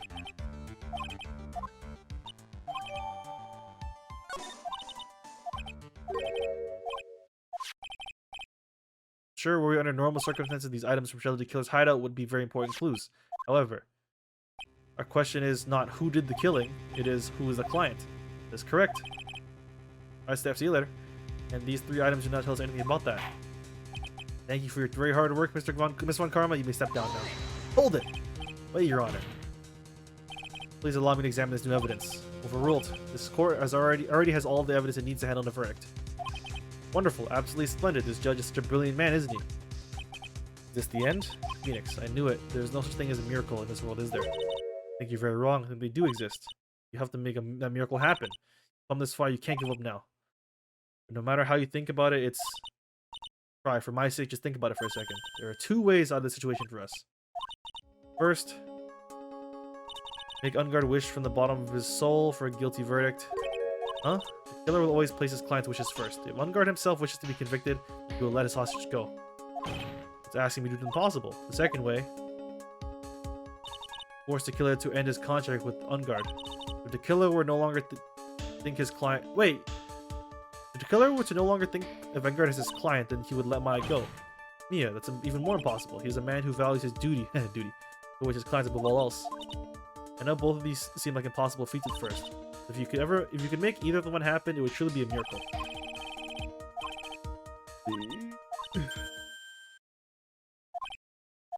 Think the other side. You mean turn things around?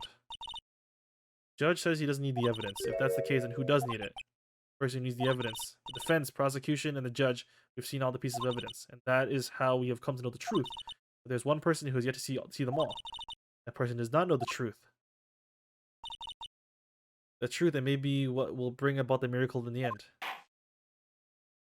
Okay, there's got to be a way for us to see the contents of the tape, because I'm pretty sure I know what's on the tape. I'm pretty sure Ungard said it. He's like, I have video recording of what's his face, of the killer, or sorry, of the assassination doing the murder to make sure that he has insurance, like that will be done, so he wouldn't get blackmailed. Objection! I have already told you, Mr. Wright. This court does not need any more evidence. I'm not saying it is us that needs the evidence, Your Honor. Then you want to show the evidence to that person? Yes, Your Honor. Please, Your Honor. Mr. Wright, for you to ask with such passion, I will grant you one chance.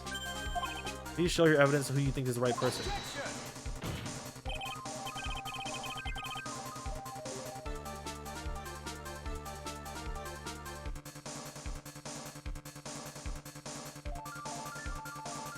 It's impossible to turn the situation around in one try. One try. That is all I will permit. Everything that has happened up to this point. Think, Phoenix. Think. There must be a way to save Maya while taking Engard down at the same time. Now then, Mr. Wright, let's not waste any more time. Who would you like to show evidence to? To the killer! I see, and now, tell this court evidence. The tape. Hope you got your VCR ready, buddy. Hope you got your popcorn. I got a movie for you. Well, what do you think, Mr. Edgeworth? I think there is some merit in showing this evidence to that witness. Bailiff, please bring in the transceiver from earlier. How is it? It's not a video though. How would we show him? Just the audio, I guess. Why? She's okay, right? Didn't I tell you to concern yourself with bringing about a speedy end to this trial? Now, if I understand correctly, you wish to show me one piece of evidence? Yes, one is all I need. I have here a videotape that was found at your hideout. I heard you injured 3 officers in your attempt to get this back. That was most regrettable. However, it was an order from my client. I was told to protect that videotape. Thought so. I'm afraid I seem to have failed in that regard. You know the contents of this tape. I was sternly told my client not to watch it, but I have absolutely no idea. Actually, you are on this tape. Me. There was a video camera hidden at the crime scene. Your actions were being recorded. What? Yeah, is that true? Who was it that planted a camera? Well, the only person who could have placed a camera at the scene of the crime would be your client, naturally. That was Adrian Andrews. Quiet and listen, Your Honor. Damn. Damn! Your client specified a place and time for you, isn't that right? Yes. That was so they could film you. I had no idea. Mr. Wright, why would my client do such a thing? I would like to know why. Why did man enter from the crime scene? The reason why... There's only one reason why your client would secretly film the crime. To blackmail you. Client once told me something very interesting. We were talking about you, and this is what they said. But I'm no weakling. I don't believe anyone, least of all assassins. Oh, come now, Mr. Wright. Assassins aren't above blackmail. Yes, that's where the video comes in. With that, I can keep him at bay and even blackmail him if I want. Your client didn't trust you at all. They were thinking of using this video to blackmail you. What do you have to say to that, Shelly the Killer? Oh! It looks like I was being deceived from the very beginning. Yes, by a natural. That is the kind of person they are. Your client is a person who only thinks and plots of how to use the people around them, to protect themselves from any and all dangers that may arise. That is the true nature of your client. I have one question for the witness. You told us one thing numerous times during your testimony. You said that you detest traitors most of all. Yes, that is right. But what if the traitor was your own client? What would you do then? That's obvious. I would break our contract in that case. And then, that client would be my next target. For the honor of this killer name, even if it takes an eternity, I would follow that person to the ends of the earth to exact my punishment.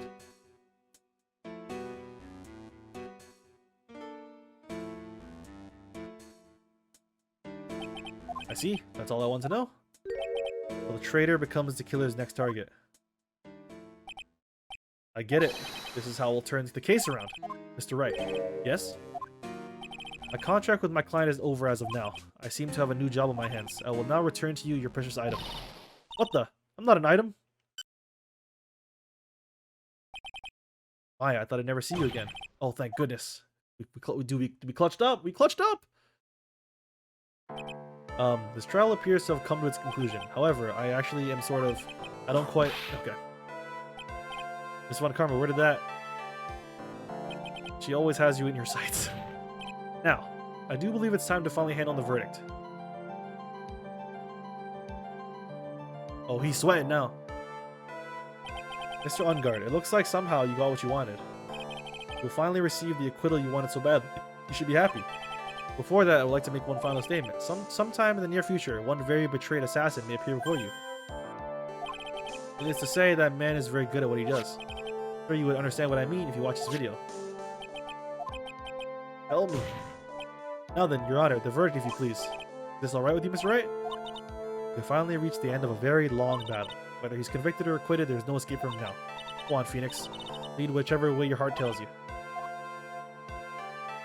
I mean, it doesn't matter, right?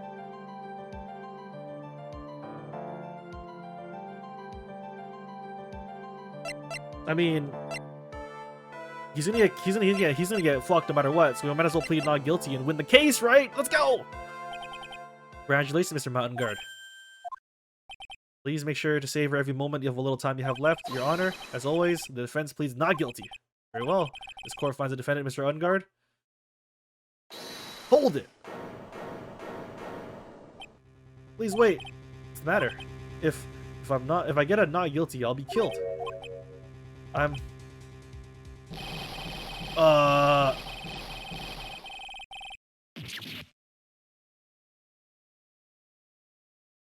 He just Wolverined his own face. What the fuck?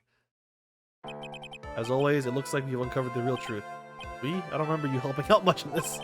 Mr. Edgeworth, how is Matt on guard? I have left Miss Von Karma in charge of his incarceration. I'm sure he's getting a full course meal of whip leather right about now. Very good. That was a close one, wasn't it, witness? I plan to pay my debt to society for my own crime, Your Honor. The first time I was called to the witness stand during this trial, all I felt was despair.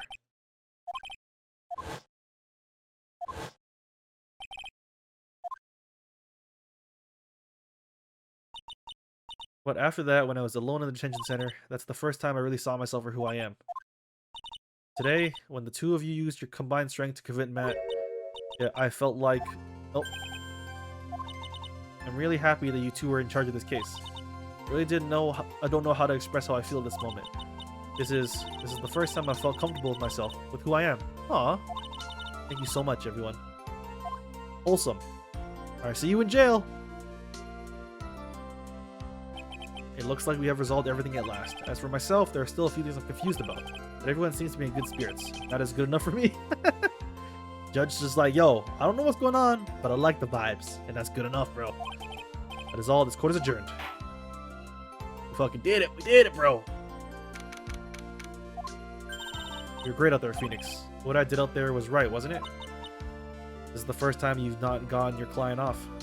You got them a guilty verdict this time. But you have to look past all that to what's really important. Now realize that there is something more than just getting a not guilty, right? Yes, I understand now. Phoenix, think back for a second. Think to the moments before Miss Von Karma arrived with the final piece of evidence. Think about the incredible decision you had to make.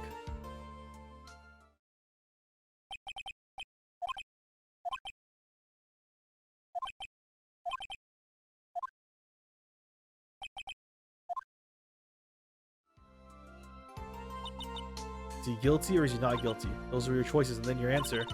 Your answer spoke to what being a lawyer means to you. Right. Edgeworth, I have good news. Maya is now safe in police custody. Really? You're telling us the truth, right, Mr. Edgeworth? Yes, she's quite safe. She's on her way here as we speak in a patrol car. You did it. You really did it, Mr. Nick. I believed in you. I kept saying to myself, Mr. Nick will save her. Oh. Oh, what's wrong? Miss Von Karma. About earlier, thanks. Why are you still smiling, Mr. Phoenix Wright? You lost. Your perfect win record has now been crushed. Yet, you are still happy. I don't think you'll ever understand, Miss Von Karma. How dare you? Don't worry, she may in time. After all, I was like that myself until a year ago. My own personal victories and for guilty verdicts. I used every dirty trick in the book, and so my win records remain spotless. But a man appeared and stood fast against that selfish me. I fought him in my usual manner and tasted my first defeat. I felt like I had lost everything because of that. Then it was my turn to sit in the defendant's chair. And I was saved by that person I called my enemy. I couldn't forgive myself for all that had happened, but I left the prosecutor's office. I left that note, Prosecutor Miles Edgeworth chooses death. Well, you should have. A prosecutor who has shamed himself with defeat should crawl into a hole and die. Right? That was not what happened. After I left the prosecutor's office, I finally came to realize something. And it was in that moment of clarity that everything began to change. What foolish nonsense. Prosecutors use anything we can to attack the defendant. Every time we did so, no matter how desperate the situation, instead of giving up like most people, that man would hold strong with his undying faith. And then, before I knew it, I began to trust in that man as well. What? You trusted your enemy? It doesn't matter how many underhanded tricks a person uses. Truth will always find a way to make itself known. The only thing we can do is to fight with the knowledge we hold and everything we have. Erasing the paradoxes one by one. It's never easy, we claw and scratch for every inch. We will always eventually reach the one single truth. This I promise you. Truth. Yes, that's the reason why prosecutors and defense attorneys exist. But I'm sure you knew that already, didn't you, Wright? That's why you couldn't forgive me. This man who went into hiding, isn't that right? This man who only had his sights set on victory, who ran away into the night. Mr. Edgeworth, right, Mr. Nick? Really let me down. When you disappeared, I felt betrayed. The reason I decided to become a lawyer to begin with was because I believe in the same things you said to me all those years ago. And you betrayed your own words. That's why 1 year ago, I made up my mind. I decided that the Miles Edgeworth I knew had died. At least that's what I told myself. Pathetic fool! I don't want to hear the wretched whimpering of a disgraced loser. Von Karma is someone who is destined to be perfect. Miles Edgeworth, you are no longer worthy. You're no longer worthy of being a Von Karma. Neither am I. It's over. It's all over. Let's get through something on the ground just now. This is an electromagnetic receiver. Electromagnetic receiver. Isn't that the thing she used to track Detective Gumshoe? I'll return this to precinct later. There's something else. Her whip! Aw, dude, me and Edgy Boy are gonna use that later. Let me tell you what! Isn't that Mrs. Karma's whip? Edgy, bend over. I got you, bro. I'll never set foot in another courtroom again. I'm sure that's what she's saying by this action. You keep this right. Okay. She's back! Maya! Oh, look at that. Oh, cute. Hell yeah. Hell yeah, dude.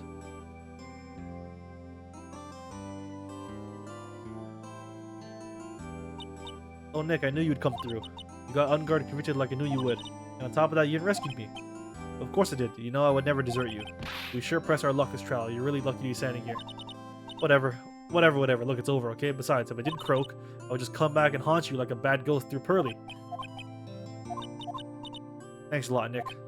Don't mention it. I'm relieved you're alright. Hey, it looks like you've made some real progress, Mr. Edgeworth. Well, I suppose I'm a little different from who I was a year ago. Yeah, she hungry. Alright, I think it's time we got out of this depressing place. Food! Grub, chow, I'm starved. I'm so hungry, even you look like a nice juicy burger on a bun to me. You think I look like a burger? I'm a prime rib at least. Please, Phoenix. You're a McRib. The pinnacle of food. How about we hit up our usual burger joint? Don't be silly, Nick. This case messed up that awesome evening and got in the way of my gourmet food. So I decided that we have to make it up by having another feast. Come on, Nick. Food! We're gonna eat that like 3-day-old food that's been sitting here? Hey! Hey, pal. Sorry to keep you guys waiting. Gumshoe, are you alright? Yeah, but I'm really embarrassed. I didn't think I would hit a telephone pole of all things. You did it again, city boy. Felt like my dear old heart was gonna give out on me. I ain't joking. Yeah, it was more exciting than the very last episode of the Steel Samurai. Thanks. Now looky here, Mr. Snooty Prosecutor. Don't you reckon you bullied Mr. Wright too hard? You don't start being a lot nicer to him, he might just kick it tonight even. I'll keep that in mind. Well, come on now, everyone gather around. Y'all are gonna get your picture taken by a genuine professional photographer. Looks like Lotta bought herself a new camera. Well, pal, at least we can put this messy case behind us now. Come on, tonight's all about eating, so let's go chow down, pal. Did we save Maya? You damn right we did. We saved Maya. We fucking got what's his face convicted. It was a win. And then I also got Miss Von Karma's whip, and we're gonna use that on Edgeworth later tonight. It's a win-win-win. You know, when you think about it, you were the one who saved the detective. Oh, me? You really think so? He's right. If it wasn't for the 3 items you took, I think this trial would have had a very different ending. Ah, well, you know, it's oh. Oh wait, that's odd. When I ran off with the things from the killer's hideout, I was sure I took 4 things in total. Are we just gonna, like, not worry about the killer guy anymore? Even though he murdered somebody? No? Yeah, I'm sure I put one of the items in my coat pocket. The 4th item? Oh, come on, y'all, it's over. Oh boy, I tell you really are something else. Between getting accused of murder and getting kidnapped, never a dull moment with you, huh? But being shut away for 2 whole days, weren't you scared? I was really scared. I felt so hopeless. So to keep my mind off of things, I drew a picture.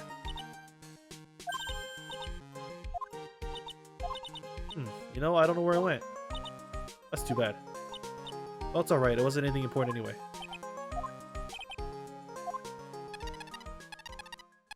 this the fucking killer? What's it, Edgeworth? This thing is picking something up. Oh, that's supposed to cover the receiver. Oh, the coat! The coat, where's the coat? Thanks to her, I had the most awful experience of my life, sir. Can't believe she stuck a tracking device on me. That's odd, even though you were standing right here. Tracking device seems to be in a different location.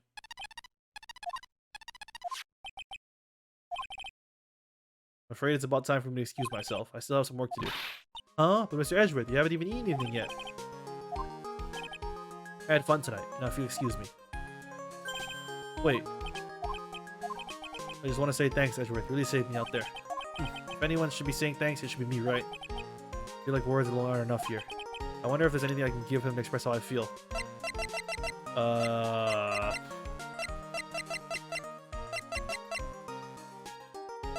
Oh, yeah, you want the whip, bro?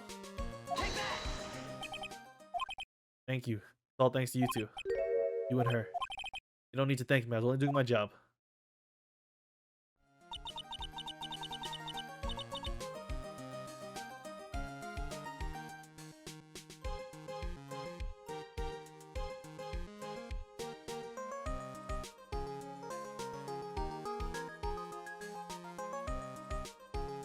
Looks like Mr. Edgeworth has left, Mr. Nick. Hey, Mr. Maya.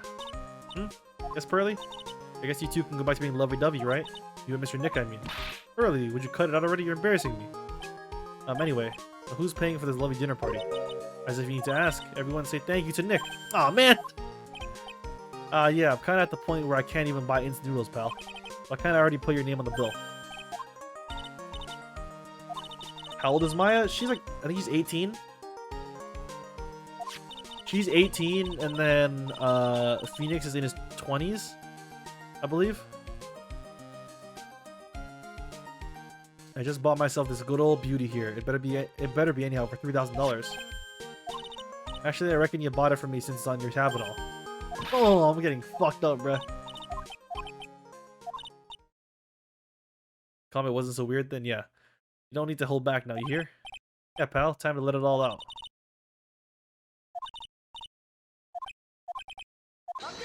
Objection!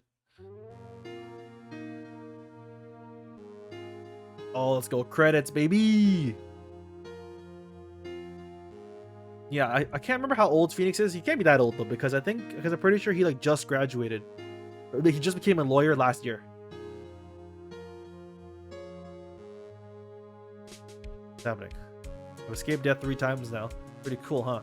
I feel like a pro.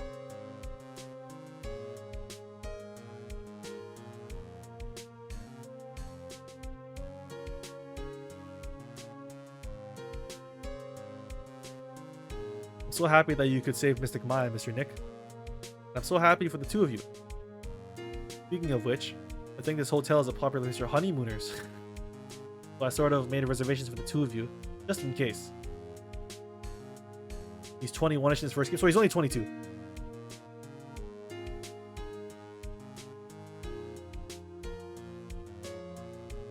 That's crazy because him and Edgeworth are the same age. Well, pal, it looks like I'm back on the force again. Mr. Edgeworth had a long talk with the chief, and he got me reinstated for my sake. I heard he said things like letting that one go is bad for all society. I knew it. Crashing headlong into everything is the only way to live, pal. And YOLO, YOLO, Gumshoe, YOLO, bro. Got you.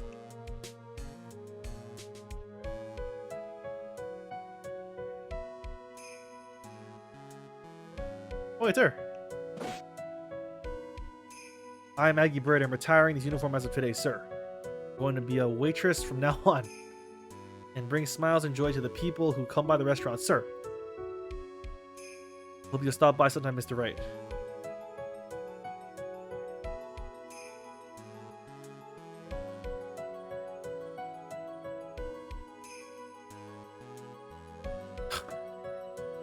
Yes. Are you here to visit a patient? I'm a director hottie. Ho ho. Recently, yes. That girl, you know. I haven't seen her around. Yes. But I remember, if I even laid so much as an eye on her, it would go crack! Didn't matter if I got whipped though. Arrest him. I'm not a cop. I can't. I can sue him maybe for being gross.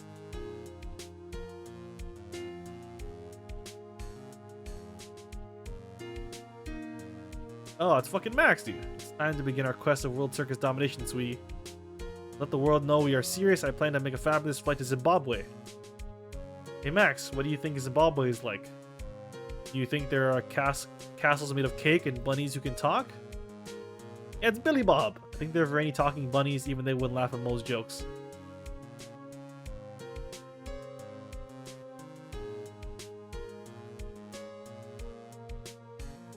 This is cool. I like these credits. It's nice, you know, see what everyone's up to.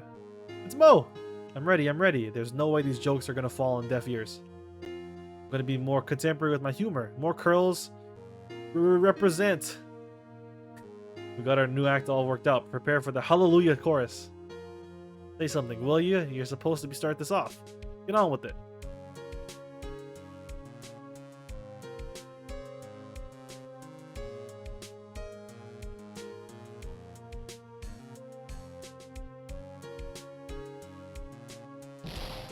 What's this? Drat, it's just an ordinary electric razor recharging on its stand. Can't believe this. Really, how long do they plan on making me do this? Oh, he's still scanning the whole hotel. But it's Edgy Poo's idea, so that means it must have a deep hidden meaning. But why do I get the feeling they wouldn't forget about me, would they?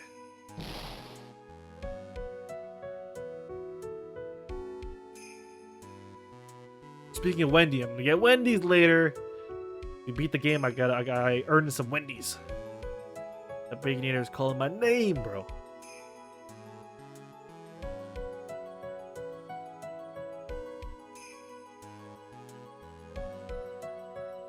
Oh, dude, are they gonna do the thing where they thank me too? And you! I appreciate everything you and Mr. Edward did for me from the bottom of my heart. Oh, that's right. I received a letter from Ms. Von Karma. She said that after I get out, I should feel free to consult her about anything at all. Aw. Really thankful to have met everyone. Wonder how long she'd be in for it. What'd she get again? She got obstruction of justice and then tampering with evidence. A couple years, I assume? I don't know.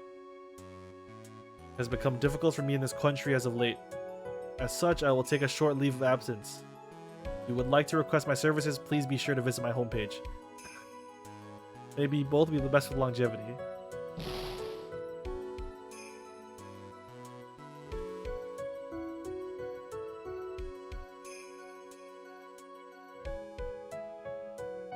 I love this game series. It's so fun.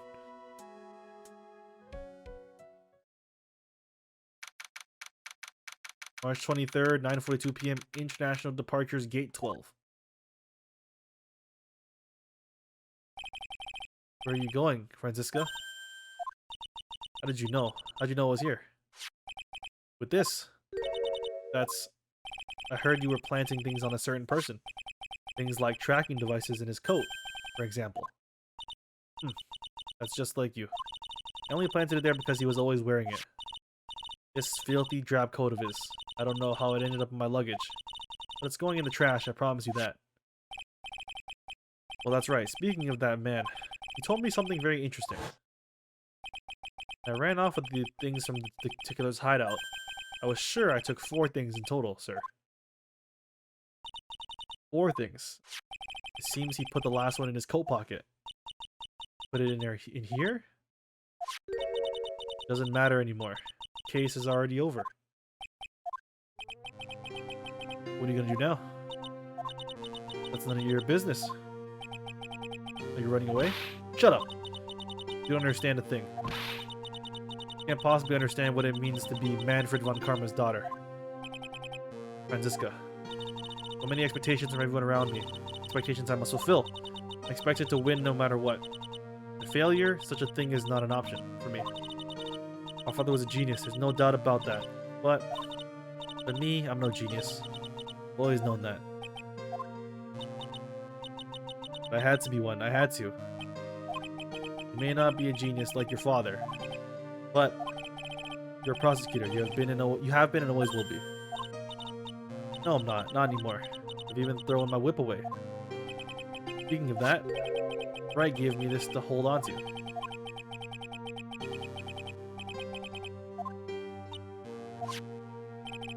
I'm gonna say this again. You prosecutors do not fight for personal honor or pride. I hope you will think deeply about what you should be striking down with that whip. You haven't changed a bit. You've always left me alone and walked on ahead without me. Miles Edgeworth, I've always hated you.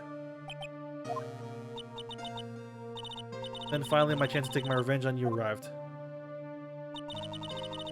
If I could win against that man, if I could make Phoenix Wright bow down in defeat, and this girl you left behind would have risen higher than you. That was supposed to be my revenge. See? You know, I can't do it. I can't change who I am. I can't throw away everything I've been until today. I believe you can. Just like how Adrian Andrews did. Adrian Andrews? You were going to use her during the trial, right? But you're dependent on your father by using his tactics, isn't that right? Today, you chased after me after I had left you behind all these years. That's why we're standing here now, side by side. Are they gonna kiss? Are they gonna bang? I have no intention of stopping. Say you are going to quit your walk down the prosecutor's path. This is where we part ways, Franziska. Franziska von Karma. Oh! I am Franziska von Karma. Don't think I'm gonna walk in your shadow forever. Our battle begins now. You had better prepare yourself, Miles Edgeworth.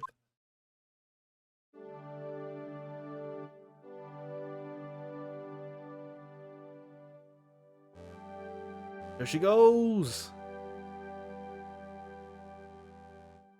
Phoenix Wright. One day, someday, I'm sure we'll meet again in battle. Until then, this last piece of evidence that never made it to you,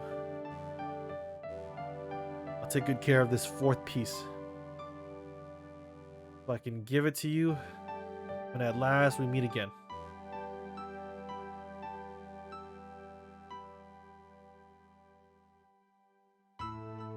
Oh! Oh, that's so cute! Maya Drew! Aw, that's cute.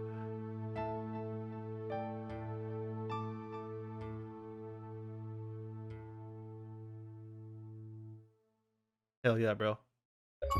Achievement!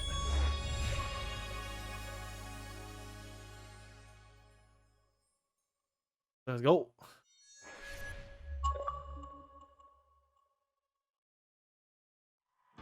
Oof. That is the end, friends. That is the end. We have finished. We have finished Phoenix Wright Ace Attorney, Justice for All.